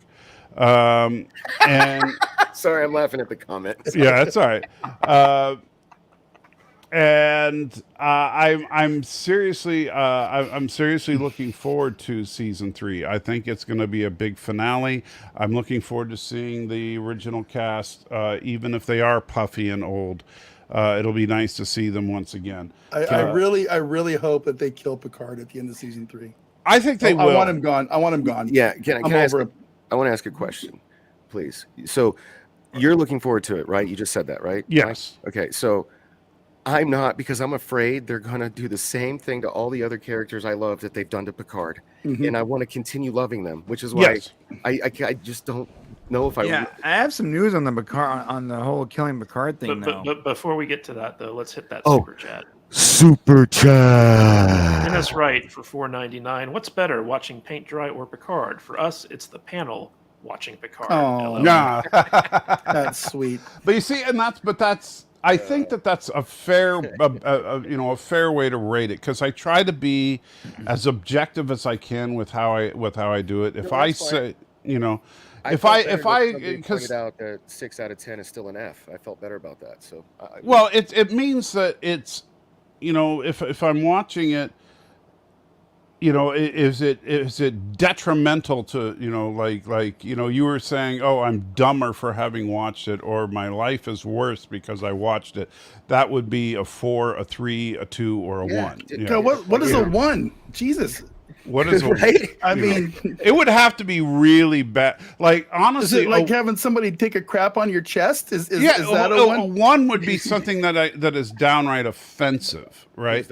Like honestly, it would have to, like the Last Jedi kind of thing, where it offends your sensibilities of the franchise or something. Well, that's where like I feel about this show. Is it about offends my sensibilities as a well, like honestly, okay, if I was hold on.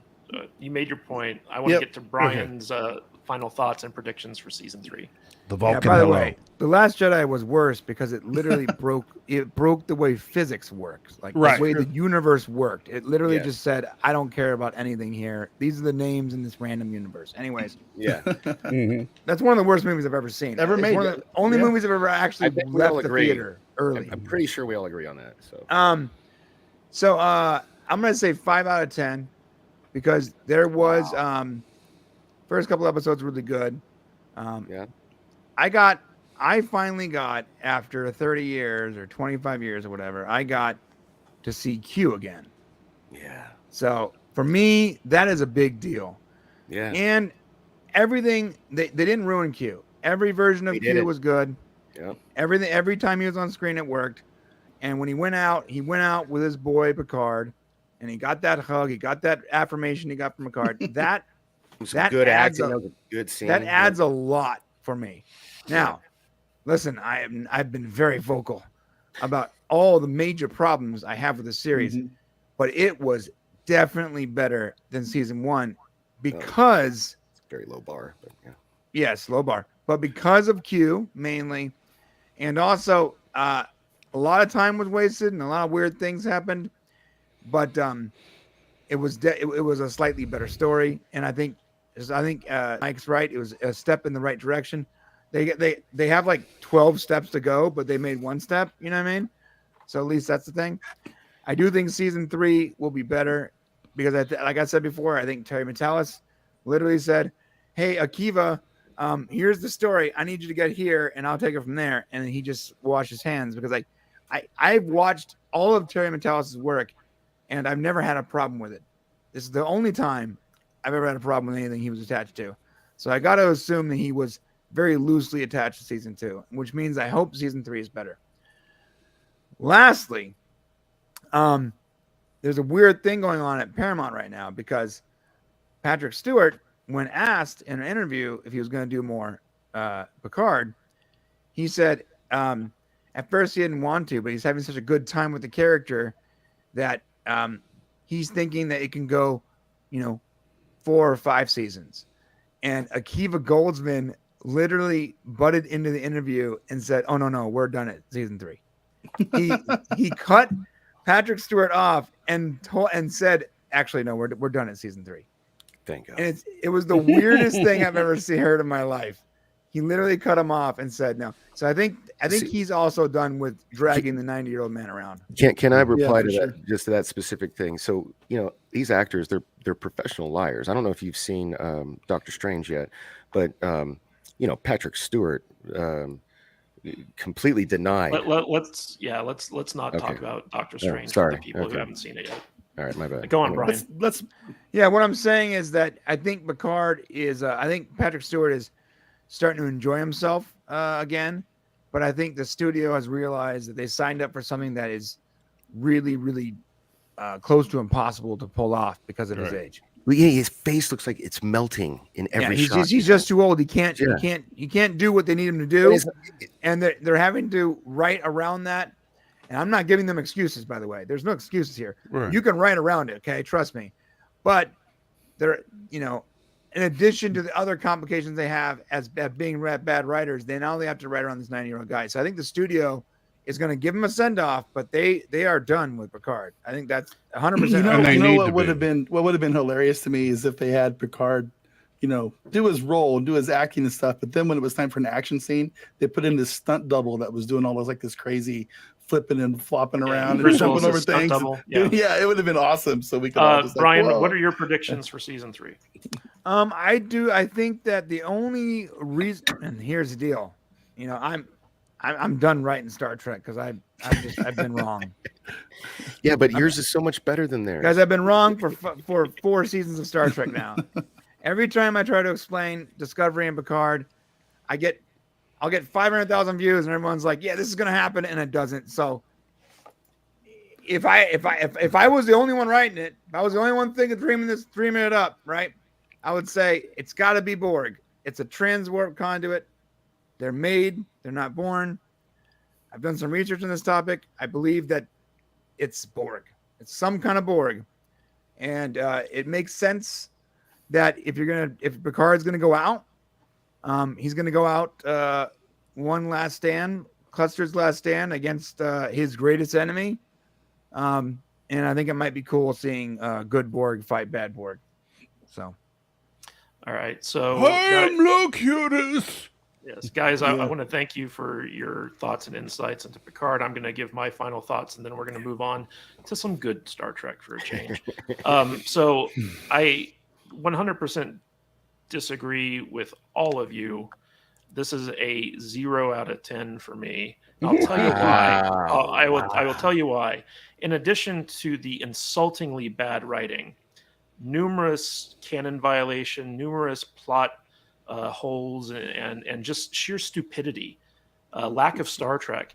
The greatest sin that this series made, and this is why it's worse than Discovery. Discovery was bad, but this show was a character assassination of one of the most beloved characters out of all of Star Trek. This made me hate the captain I grew up with. This was not Picard. And they did everything they could to not only denigrate him, but also denigrate people that don't see their worldview. Like if you're not someone who is a Stacey Abrams supporter and wants to fight global warming or like whatever the hell the message of the current thing is, this show, they made it clear you're the bad guy, especially with the ICE episodes. So I felt like this was not only a character assassination against Picard, and not only a tour de force of bad writing, it was also very anti a certain segment of the Trek fan base. And so all that together just makes me hate this series. Like I started off kind of cautiously pessimistic. Like first episode was good, second episode was decent, and then like it just got worse and worse. Like you could have literally cut out 7 episodes of this season and not change the story, because every kind of like episode they did in the past was like a standalone thing that had no bearing on the much larger tale that they were trying to tell. But the worst thing, in my opinion, was how Picard was treated in the finale. He was a completely passive character in his own series. So like, you know, what happened was he transported with Not Laris into the Europa mission because he wanted to save her life. And then she's like, fuck off, Picard, sheer fucking hubris, man. And he's like, oh, okay, I don't want to get in the way of you killing yourself, even though he said like, hey, there's got to be a better way. What could have happened is he could have found Dr. Soon, and he could have been like, hey, your legacy is really about Data, who is someone that I knew intimately and had, a long relationship with, and here's how that changed the universe, and that's your legacy. And he could have used his Picardness to bring around the villain and show him that there was a better way than killing, Renee and, stopping this Europa mission. And I feel like, he just sat around for the entire episode waiting for Not Laris to die so he could have that moment with her. And then like he fucks back off and, doesn't do anything to get to the future. He just tells Q like, oh yeah, you're not as bad as I thought you were. And then he goes and he toasts his family, who are people that no one cares about and he didn't have any relationship with except for like the 2 terrible seasons of TV that we got. And it all just came off as very forced and terrible. And I hated it. And it made me hate Star Trek and it made me hate Picard. And I don't want to hate these things. Nope. But I was insulted by it. And so that's why I give it a hardcore 0 out of 10. And my prediction for season 3 is they're going to ruin the rest of the next generation.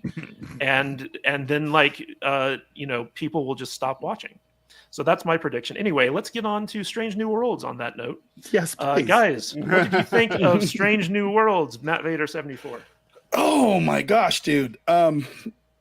After the Star Trek we've been subjected to for the last 5 or 6 years now, Strange New Worlds was just an absolute refreshing and fun way to start a new series. I know there's a lot of people out there that can't look past it's Kurtzman and Akiva Goldsman and all these people, but you know what? For the first time in a very long time, I felt like I was watching an actual Star Trek show. It was so good. It was good. And I'm not a person who can't sit here and say that I want to be able to judge these things on their own merits. And if it's going to be good, it's going to be good. And I'll be the first one to tell you, this is off the first episode, and on the first episode only, this is a Star Trek show that I've been waiting for. It's good.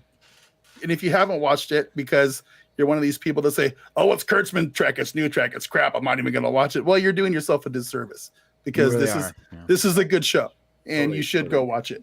And if you haven't watched it and you're going to bitch about it, I don't care about your opinion. Go watch it first and then we can talk. Okay. So that's what I have to say. Right, speaking of, I read the first 5 episode synopsis, and every one of them was super episodic. I watched your guys' video about the first 5 episodes. So I feel like it's going to keep going in that direction. Yeah, no, and I'm feeling good. Yeah. So Danny, what did you think of Sexy Spock and Noonien Singh's granddaughter? Well, okay, so I want to start off positive. I really enjoyed watching Star Trek again, and it was nice. And I actually watched it. Wow, I didn't mean for this to rhyme. I actually watched it twice. I watched it twice too. Yeah. Me too. Yeah, it was like, and Anson Mount is so good. You know what I mean? Like he's such a good actor, and I really I love how they handle his PTSD with like every time there's a reflection, and he sees. I don't want to get to. Are we talking spoilers? No spoilers? I don't know. We're talking spoilers. Okay, spoilers, bro. Okay, so every time he would, there's a reflection of his dead, like his face when he dies. You know what I mean? And just the struggle that he has with knowing, and then and even in the line of dialogue, because I didn't realize this from Discovery, but he says that he could even feel it. He could feel the pain. Well, we didn't see. I mean, we see Combat Nurse Chapel in the trailer, but she didn't really get combat-y in this episode. Nah, yet. she was Well, great what's this so- episode. What's so Yeah. combat-y about chasing a patient that's running down Yeah, the hallway? she wasn't. That's what I was saying. I think there's a trailer where she like fights. I love somebody. the way they work together on that too. Or her Yeah. like disarms talks about it, and she's like, "Boop." Oh, it was great, dude. Yeah, I'm not gonna cut you off, Danny. Go ahead. No, it's cool. No, I very much enjoyed the episode. My only problem with it, literally the only problem I have, is the character of Khan's granddaughter or whatever, whoever she is, because you'd think that would have come up in Space Seed or Wrath of Khan. Well, Yeah. I'm not even sure that she's related to Khan, Nooney, and Sink. I think they might just be. They've said that she is. Is she? Yeah, Okay. I mean, Yeah. to be fair though, Khan Union Singh was stuffing a lot of people, so being a distant ancestor of him is not. It just feels cheap to me. It feels like they did like with Michael it is. Burnham. It's like making Michael Burnham Spock's sister. Oh, it's not remotely as bad as that, dude. It Come would. on. No. It's. I didn't say it was as bad. I said it's like that. I feel like they're. Oh, let's name drop. Let's like force a character in here. Yeah. Sure. That's all I'm saying. It's And that's them trying to be cute. And yeah, and that's But the aside from her only- name, the character's doing great. Her whole No, thing no, about born and all no, that. she is. No, I thoroughly enjoyed this episode, and I am thankfully, because I watched your video talking about the next 4 episodes after this, and the fact that it truly is episodic. I am so looking forward to this, and it's long overdue. So yeah. All right, Michael, what was Yes. your thoughts on Strange New World? Well, unlike Danny, I did not watch it twice. I've watched it probably about 5 or 6 times. Oh now. wow. and for basically for analytical reasons mostly. But I watched it. The first time I watched it was at about 4 or 5 o'clock in the morning, and then I did a quick live stream just to do a first reaction thing. Then I watched it a couple hours later with the wife. Now, and I'll tell you, now my wife watched the Vulcan Hello and then refused to watch another episode of Discovery. She watched the first season of Picard, refused to watch the second season. All right, so you can just and my wife is a huge fan of TOS. She watched TNG and Deep Space Nine and stuff, but not as big a fan. All right, so just want to put that out there so you kind of know where she's at with Star Trek. The second Anson Mount came on screen, she was like, "Oh, I like this guy." Mhm. So because he's very personable. You just get to he just has so much charisma. He's got that on- intangible it factor. He really Right. does. Yeah. You just really like him. And the funny thing is now, and I made this joke. I've decided I know what the Fandom Menace is going to call the show. I've already made this prediction. It's going to be called Captain Pike and his Raging Lesbians. That's what they're going to call the show. Yeah. Really? Because- They're all lesbians? No, well, not they're necessarily, Not but necessarily, but that's what they're going to call the show. yeah. I And saw They're- people complaining like, "Oh, there's only Spock and Pike and a bunch of chicks." on Right. there." yeah. And- Gary, and- Gary I didn't at even Pop notice Culture- that. Who cares? Yeah, I didn't either. But like, Well, yeah, here's the problem. Like, and I've even seen it in the chat here, where a couple of people say, "Oh, they're going to make Kirk bisexual or whatever." First of all, it doesn't matter if the show is good. It doesn't. Okay, yeah. Right now, they're giving us a good Star Trek show. Yeah. So stop trying to find bad things about it if it's good.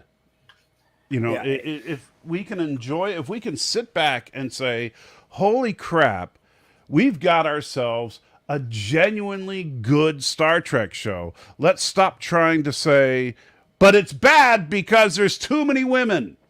Oh god. Yeah. That, that's- Let me get this really quick. Yeah. Michael, really quick. Yeah, you got a good super chat there. Yeah, go ahead.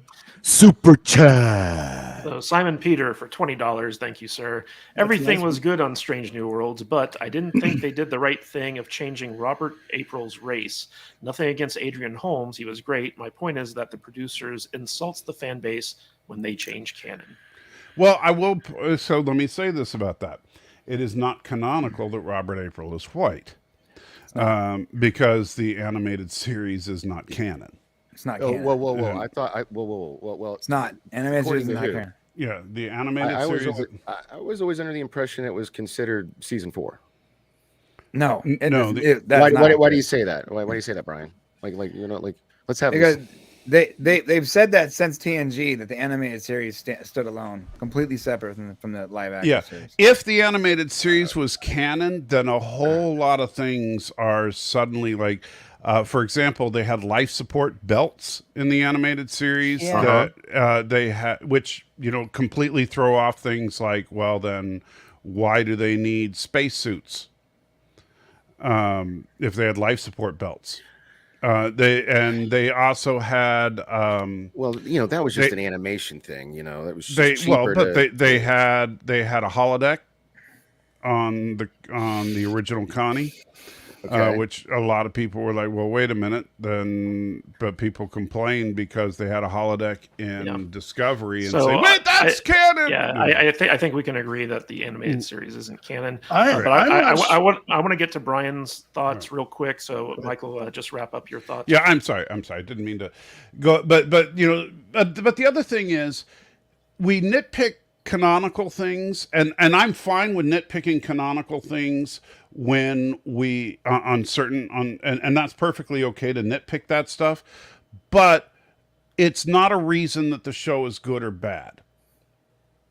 If the show, I don't think the show is bad because it's just one of those things. It's an annoyance here or there, but you know what? The Romulans shouldn't have had a cloaking device on Enterprise. Does that mean Enterprise is a bad show? I don't think so. No, it's not. But honestly, the theory that you shared with me completely answers that. So. Well, yeah, that's true, and that would fall into this as well. Super chat. Simon Peter for $2. I stand corrected. And thank you, Simon. Yes.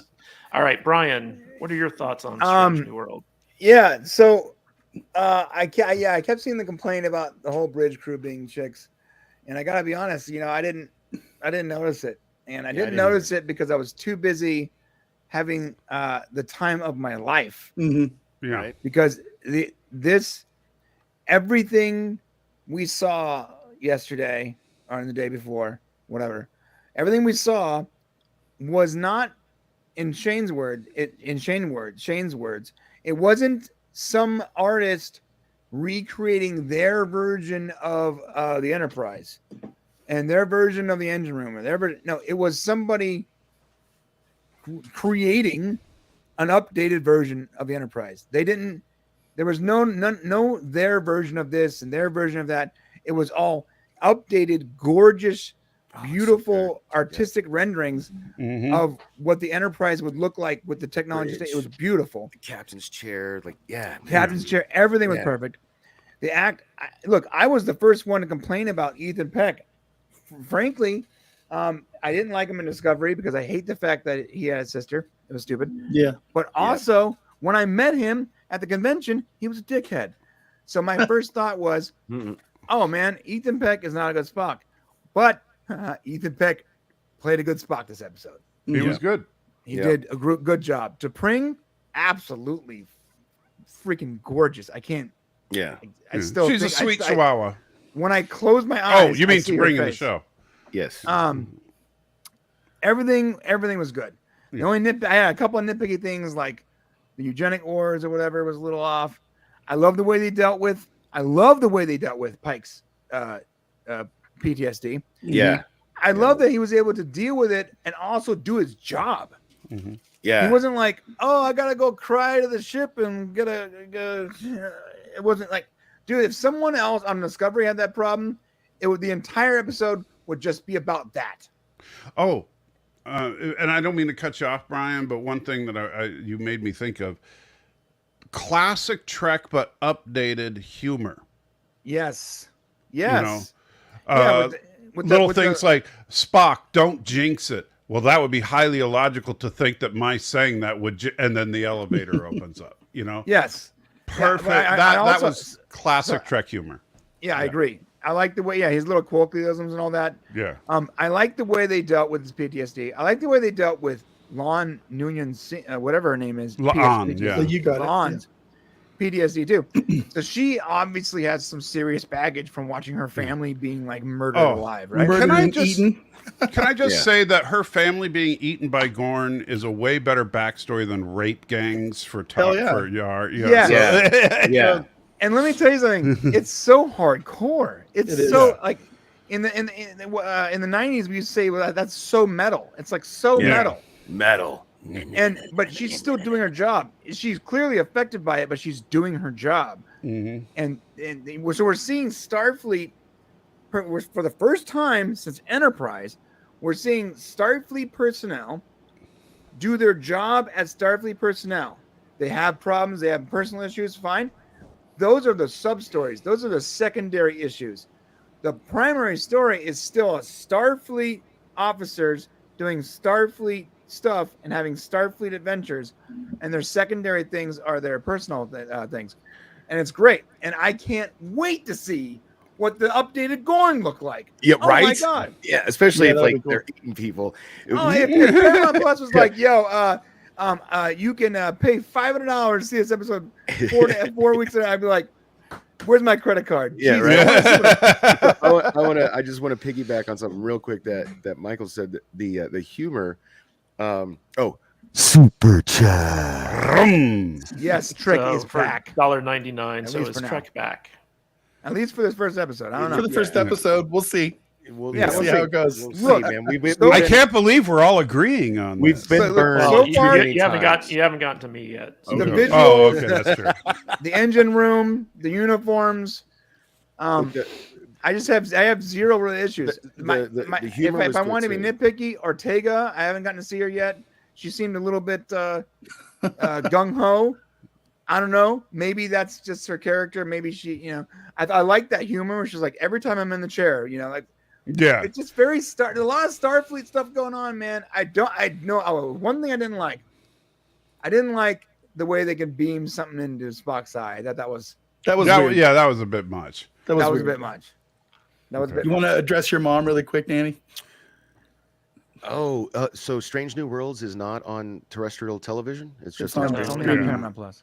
Damn, I'm sorry, Mom. Yeah, it does suck. So, get the internet. No. Mom, here's what you do. You have your mom son. Has the internet. You have your son give you his login information to and I have. She doesn't have internet, guys. She goes to the library and stuff. She's on the internet. Oh, then I can't help you. She uses her phone. You can watch Paramount Plus on your phone.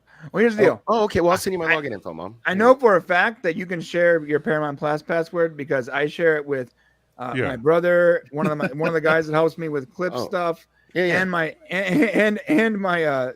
wife's sister. So they all use my code. Yeah. No. Okay. All right, Mom. I'm really curious what Matthew Kadish has to say about this. Yeah. Right. So bubbling ball. I hated it, and it was horrible. This is the worst thing. 0 out of 10. No, I actually really enjoyed it. I thought it was a good callback to classic Trek. It made me feel good while watching it, but there are issues that I have with the show. First of all, Akiva Goldsman wrote and directed this episode. I noticed that. Yeah. And was listed as a producer. So he's.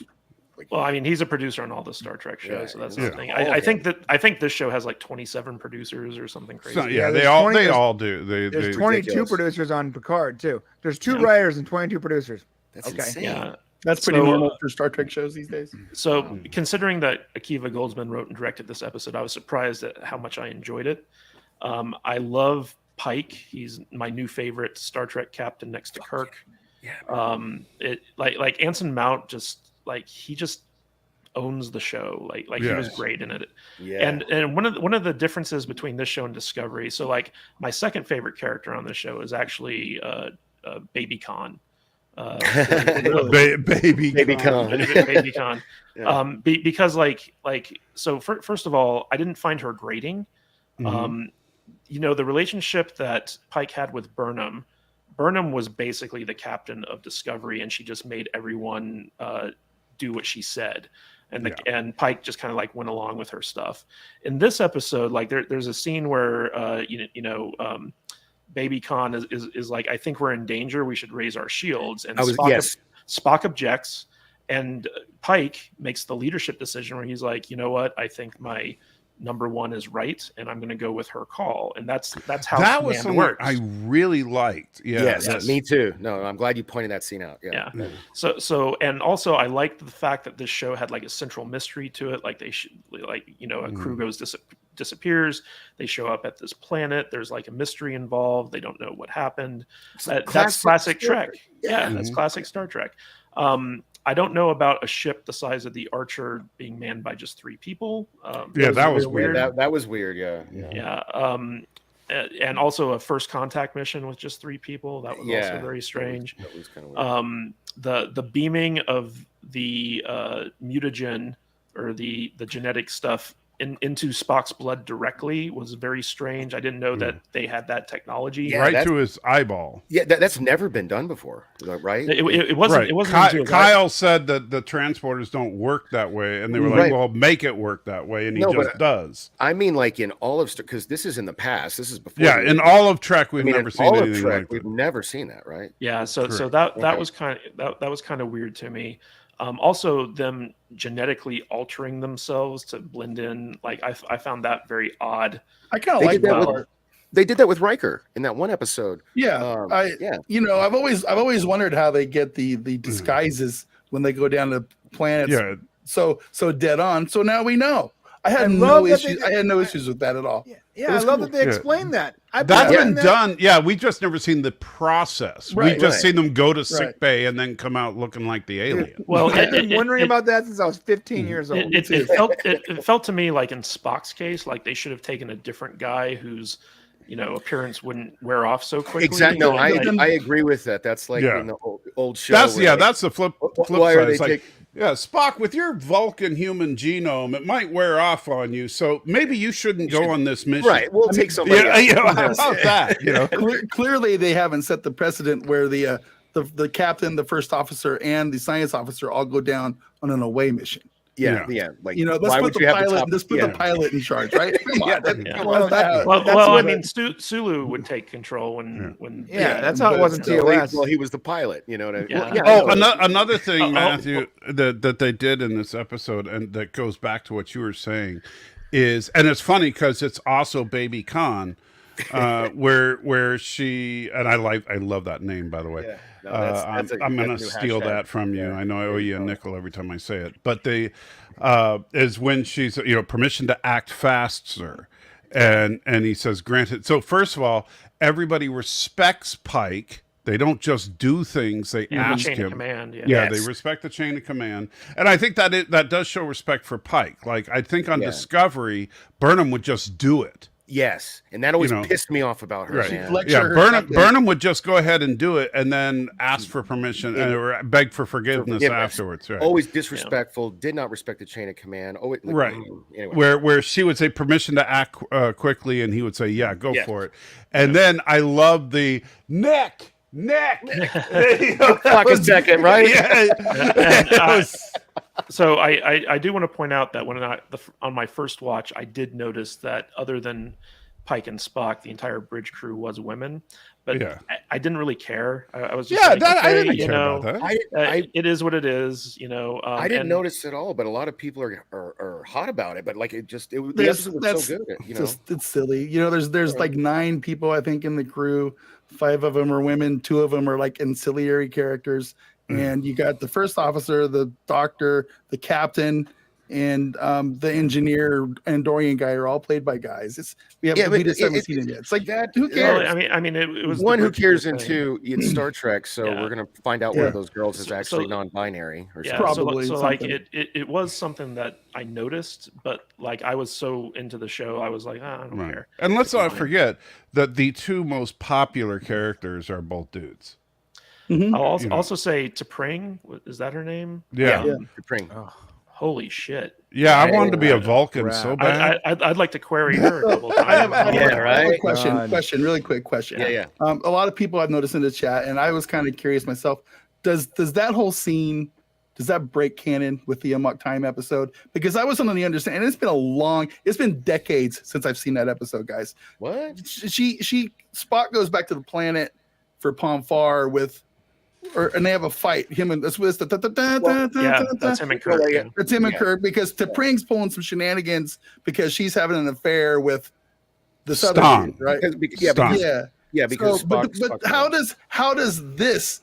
Years Actually, before this that, kind of how does sets. that break canon? It sets it up, right? It It does, up. it does kind of set it up, because We all she agree. tells him that if he keeps running off into space, she's not going to chase him. I'm not going to wait around for you because you have your stuff with Starfleet. Right. And So- in fact, she left her with the, blue, circular devices. And John, they even referenced that they were bonded as children, and that's why Spock was like, he said, he was waiting for her to ask, but like he was like, I think that was your point, or however he said it. Like, This is how you do prequels.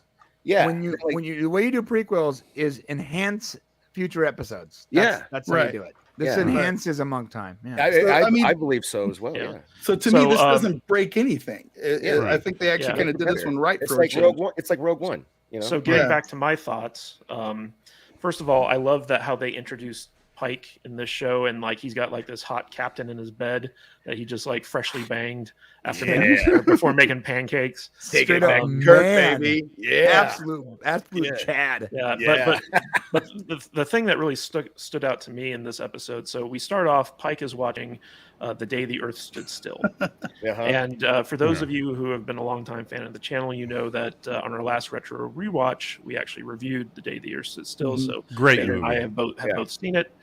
And it's kind of funny because in the scene that they showed, Klaatu is basically lecturing Earth to like get their shit together, or else they're gonna get it together for them. Right. And Pike does the exact same thing at the end of the episode, and so it was set up, payoff. Because Pike was like, it's a classic, it's still relevant, and then like when he gets into that same situation, he's like, oh, I'm just gonna pull a Klaatu.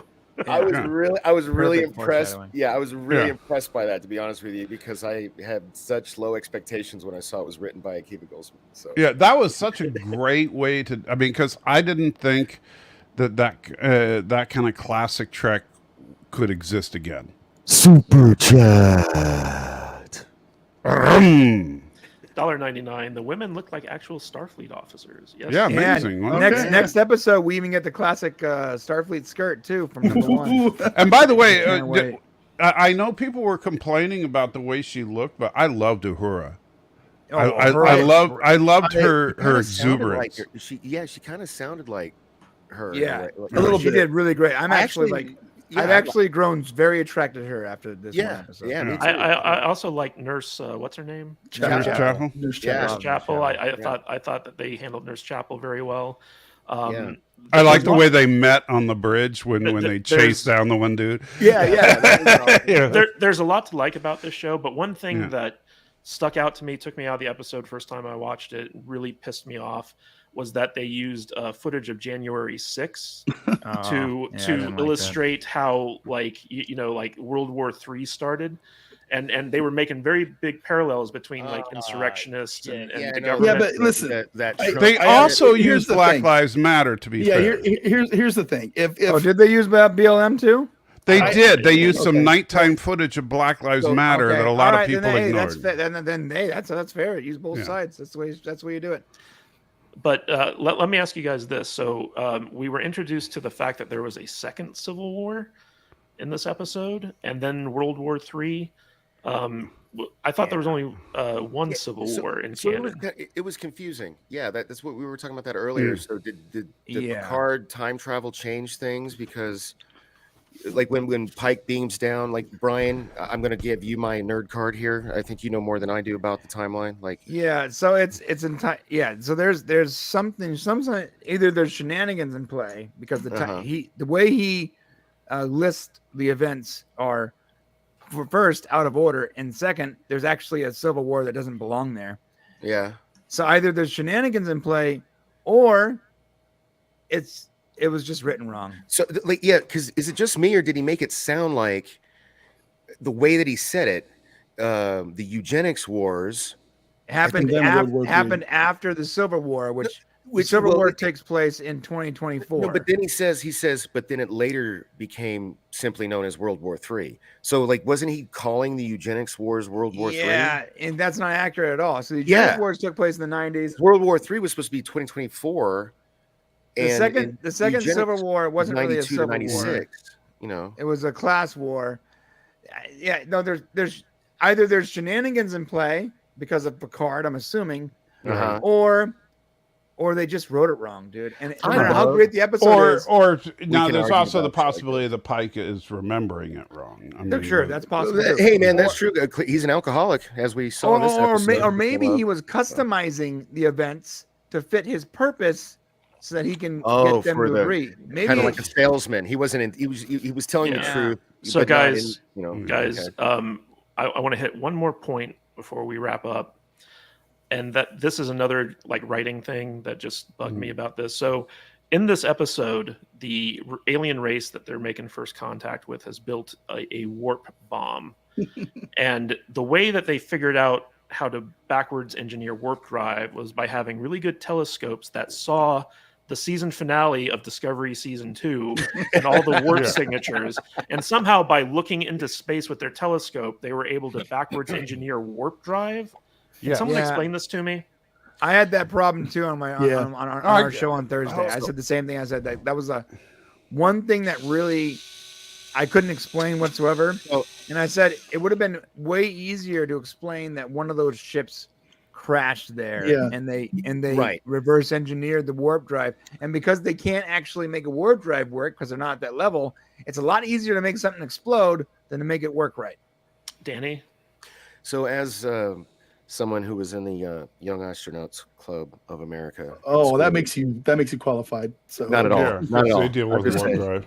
No, I'm just saying.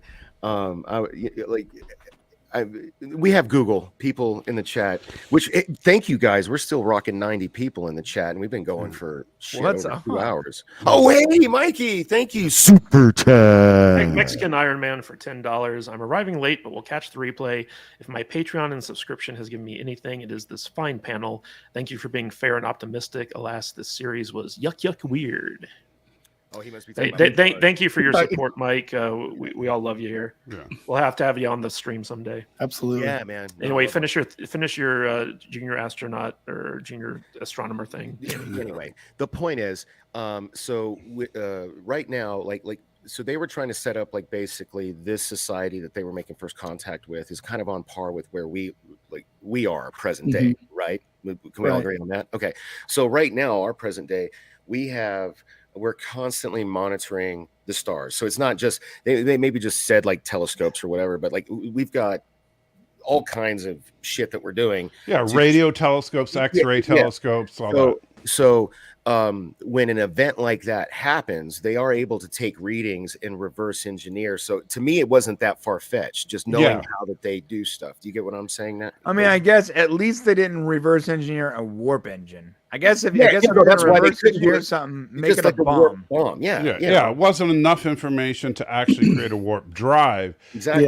And that's kind of what I was thinking as well, Danny, is that using the type of telescopes, the advanced the large arrays and stuff like that we use to look at the full electromagnetic spectrum, they were able to see something out there and put together through all the warp signatures that they were able to pick up some kind of massive explosive device. I don't know, for me, that whole thing about them engineering a warp bomb or whatever really didn't bother me a whole lot, because in my head it's still a science fiction show, and they just have to.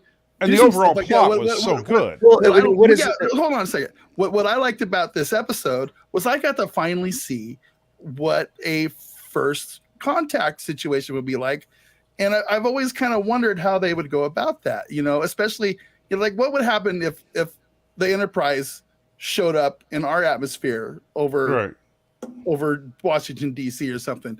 And I really liked it. It was a really cool story, and I got something out of this episode, and it was something I've always wanted to see how they would approach. Yeah, we got the genesis of the Prime Directive in this. Yes, that was that great. was really cool. That was cool. And that goes back to the classic Trek humor. That was the point I was going to make earlier. Is like Pike's like, well, that name will never stick, but we know that it does become the Prime Directive. And I also like when he fits beams canon, down too. into the council and he's just like, hi. Yeah. Like, sorry for Hi. interrupting. Yeah.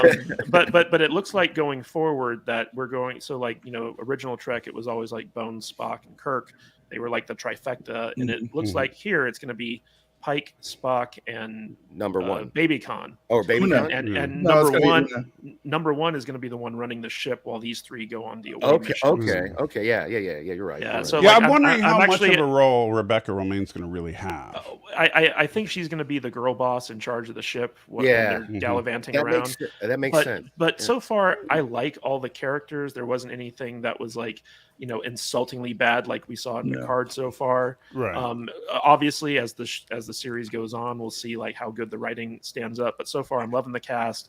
I'm loving the feel. I'm loving the vibe. I think it's great. So let's go around, get final thoughts. Tell everyone where they can find you. Matt Vader 74.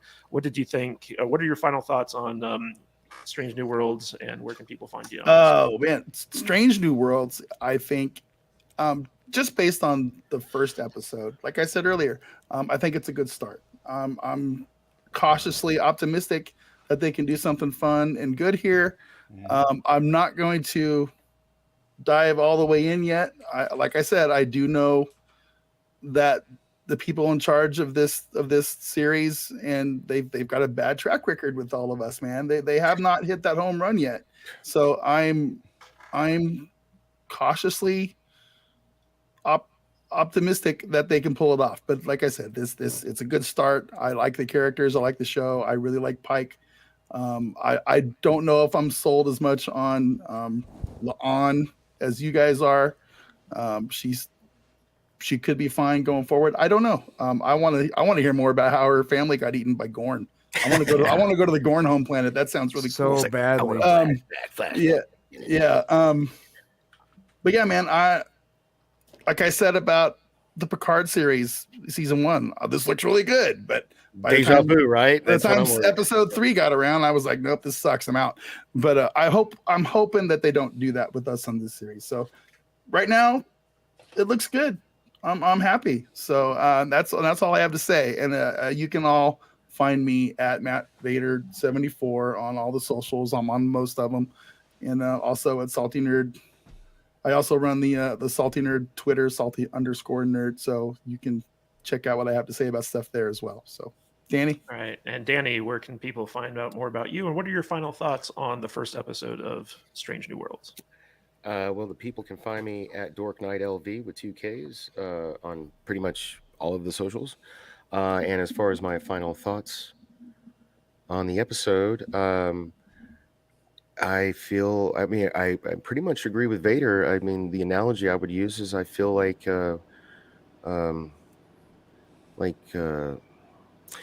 my priest used to molest me as a child, and the feelings that I would have associated with that. That's kind of how I feel about the. I'm just kidding. No, it's just it's like I want to hope, like I want to go, like I want to believe, but I've been abused so much by Star Trek that I don't want to give it any of my hope, because like if I don't give it my hope, like it can't disappoint me, But I really did enjoy this episode. I will say that, like I really did. So. I don't even want to use the phrase cautiously optimistic, because it's like deja vu. Like everything you said, Matt, sounded exactly like everything you said episode 1 Picard season 2. And like, so yeah. So there you go. Oh, and then if I may, it's Free Comic Book Day today, guys, all over the country. Wherever you are watching this right now, go to your local comic book shop. They are giving away free comic books. I'm not going to plug any specific shop. Just go to freecomicbookday.com. They have a local comic book shop locator thing, and you can take your kids. There's usually all kinds of cool stuff that they do on top of giving you, like they literally are going to give you at least 6 to 10 free comic books, depending on the stores. All right, very cool. Yeah. So check that out. Michael, what are your final thoughts on the first episode of Strange New Worlds, and where can people find more about you? Well, you can find me basically just here on YouTube at Salty Trekker. I don't really travel the socials much other than that. But as far as Strange New Worlds, I will tell you, I feel right now about Star Trek the way I felt about Star Wars when I watched the first episode of The Mandalorian. I felt like, wow, Trek could be back. Trek could be back on track. So could be being the operative words. I'm not saying is, but that's definitely a strong possibility here. I think this could be the beginning of a new era, good era of Trek. We only have one more season of Picard to endure. Hopefully Discovery will be done relatively soon. And if future shows that they do for Trek are more like Strange New Worlds episode 1 was, then we could be in a new golden age of Trek, and that would be an awesome thing to behold. It would. I will tell you straight up that I'm going to start saving my pennies, to get that light up model of the new Enterprise. I love that thing. I think the new Enterprise is a beautiful ship. Oh yeah, it's gorgeous. I like the detail. Can I just interrupt real quick and say how awesome it is to actually have an opening credit sequence that's just the ship doing stuff? It's beautiful. This arty farty bullshit that they've done with like. Yes, thank God. Yeah, it's a nice. It's a Star Trek. I'm not a big fan of the music, but the credits look like a Star Trek opening sequence. Well, the music, I liked how they really did pay homage to the original series. It does pay homage to it, but I don't like the dun dun dun dun dun. It kind of it's like it doesn't. One of the notes, but it finally starts with a to boldly go where there's actually like the captain doing the voiceover. Yeah, right. I do. I do love hearing this. Yeah, hearing Pike say the final frontier. I absolutely love that. I actually wrote this note. Let me go ahead, Matt. I mentioned this to somebody a couple days ago, but what we have here is we went back to Discovery season 2. I just want to say that I think it's cool that I feel like the creators of this show sort of listened to us a little bit, because we all of us said, it's like, I want that show. Right. I want that show with the Enterprise and that guy as Captain Pike on their own and series. They gave it to us. Yeah. So we have to give this show a chance, because I feel like they did listen to us a little bit on that. And so far they're delivering. Now if they can keep it up, I'll be impressed. But I feel like we owe it that we need to give this show at least a shot. So I agree. Hold on. Okay, we gotta get to Brian. Brian, what are your final thoughts, and where can people find out more about you? Yeah, speaking of what Matt just said, Vader just said, I'm throwing my link in the comment. That video just launched before the stream, and it's all about Strange New Worlds and the fact that they gave us what we asked for, finally. And coincidentally, the majority of the base, whether you like Discovery or Picard or you don't, is on board with this series. So it's funny how, hey, listen to your fans and look what you get. You get a good show.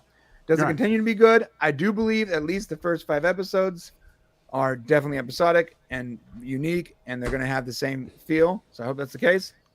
I think that Mike is right, and we could be looking at another golden age of Trek if it continues down this path. And I agree. And I do also want that stupid ship. It's beautiful. Yeah, dude, it is. And I'm not going to watch a single second of Discovery. I feel like I have a reason to go to Star Trek convention next year if some of these people are there for the first time in a long time. So I actually like the characters. Yeah, no, they're like.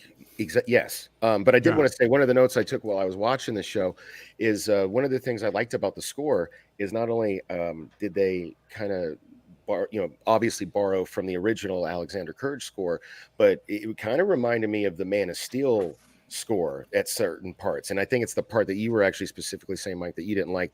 It's kind of like a charge part, Right. where, like, yeah. It's not that the music is bad per se; it just doesn't seem to fit with the dun dun dun dun dun dun. And It just seems like a conflict there. I do want to point out that in order to get better Trek, we have to be willing to acknowledge the good stuff they do, as well as point out the bad stuff. Like there has to be some level of forgiveness and allowing them to come back in from the cold. So like if they do redeem themselves, like they should be rewarded for it, and if they continue to fuck up, they should be punished for it. So I am totally open to being very optimistic about this series and seeing how it shapes up. By the way, guys, please subscribe to the Popcast channel, subscribe to the Salty Trekker channel. They put out great content. Absolutely love them. Subscribe to this channel. Hey, it's free comic book day, but it's also free subscriber day. You can subscribe for free. The like button's totally free. And I want to thank the chat for showing up. We hit our highest numbers ever. We were over 100 concurrent viewers on this. We got up to stream. 111. Yeah. Thank you guys so much for coming out and participating in the chat. And to all of you who gave us super chats, thank you so much. It goes a really long way. We've got big plans in store that we're working really hard to make happen. And every little bit that you guys donate to us really helps out. So we're very appreciative of that. I want to let you guys know that we're going to be reviewing episode by episode, Strange New Worlds going forward on Saturday mornings. And when the Orville comes out, we're also going to be taking a look at that. Probably, I don't know if Vader's going to join us on that one. But you need to consult me before you just make announcements going forward. Okay. All right. Okay. Well, maybe we won't be watching the Orville. It's what Vader wants to do. But I want to thank my distinguished panel for coming out. And now that we've gotten this far, I just want to end on another YouTube channel. And this is probably going to get us demonetized, but whatever. Don't do that. Don't get us demonetized. Why are you doing that? Because I really want to show this, and it'd be easy to clip out since it's at the end. But there's a great channel called Major Grin who has been doing some fantastic stuff with Star Trek, and he had a video this morning that I just absolutely loved, and I want to share it with you guys as we end the stream. So here we go. This is basically how Star Trek Picard perfected the laziness of bad writing as illustrated by Stargate SG-1. We got 10 seconds before the time dilation field is activated. If we don't make it through the gate, we'll be stuck here forever. Okay, this could be a problem. It's close, huh? Are you serious? What? How do we escape? Yeah, that was a joke on Stargate. I love how Stargate does that. 50-yard sprint across open terrain, and what we have is a knife and a corkscrew. Oh yeah, CBS is definitely going to copyright. Let me get out of this. I'm not getting out of this. Not if we keep talking over it, they won't. Well, I mean, keep talking over it. Yeah. Probably not. Well, guess we'll just have to charge across that field. One of the best Star Trek characters. Get your corkscrew. Let's go! With probably the worst Star Trek character. Green lasers. The unbeatable scenario. Hey, what's up, guys? Man, I didn't even get to talk about him, but it's okay. Yeah. This has been the longest stream I think we've ever done, Isn't guys. it obvious? It is. Even if the valley was Last week was longer. we could never have made it to the gate and dialed out in under 10 seconds.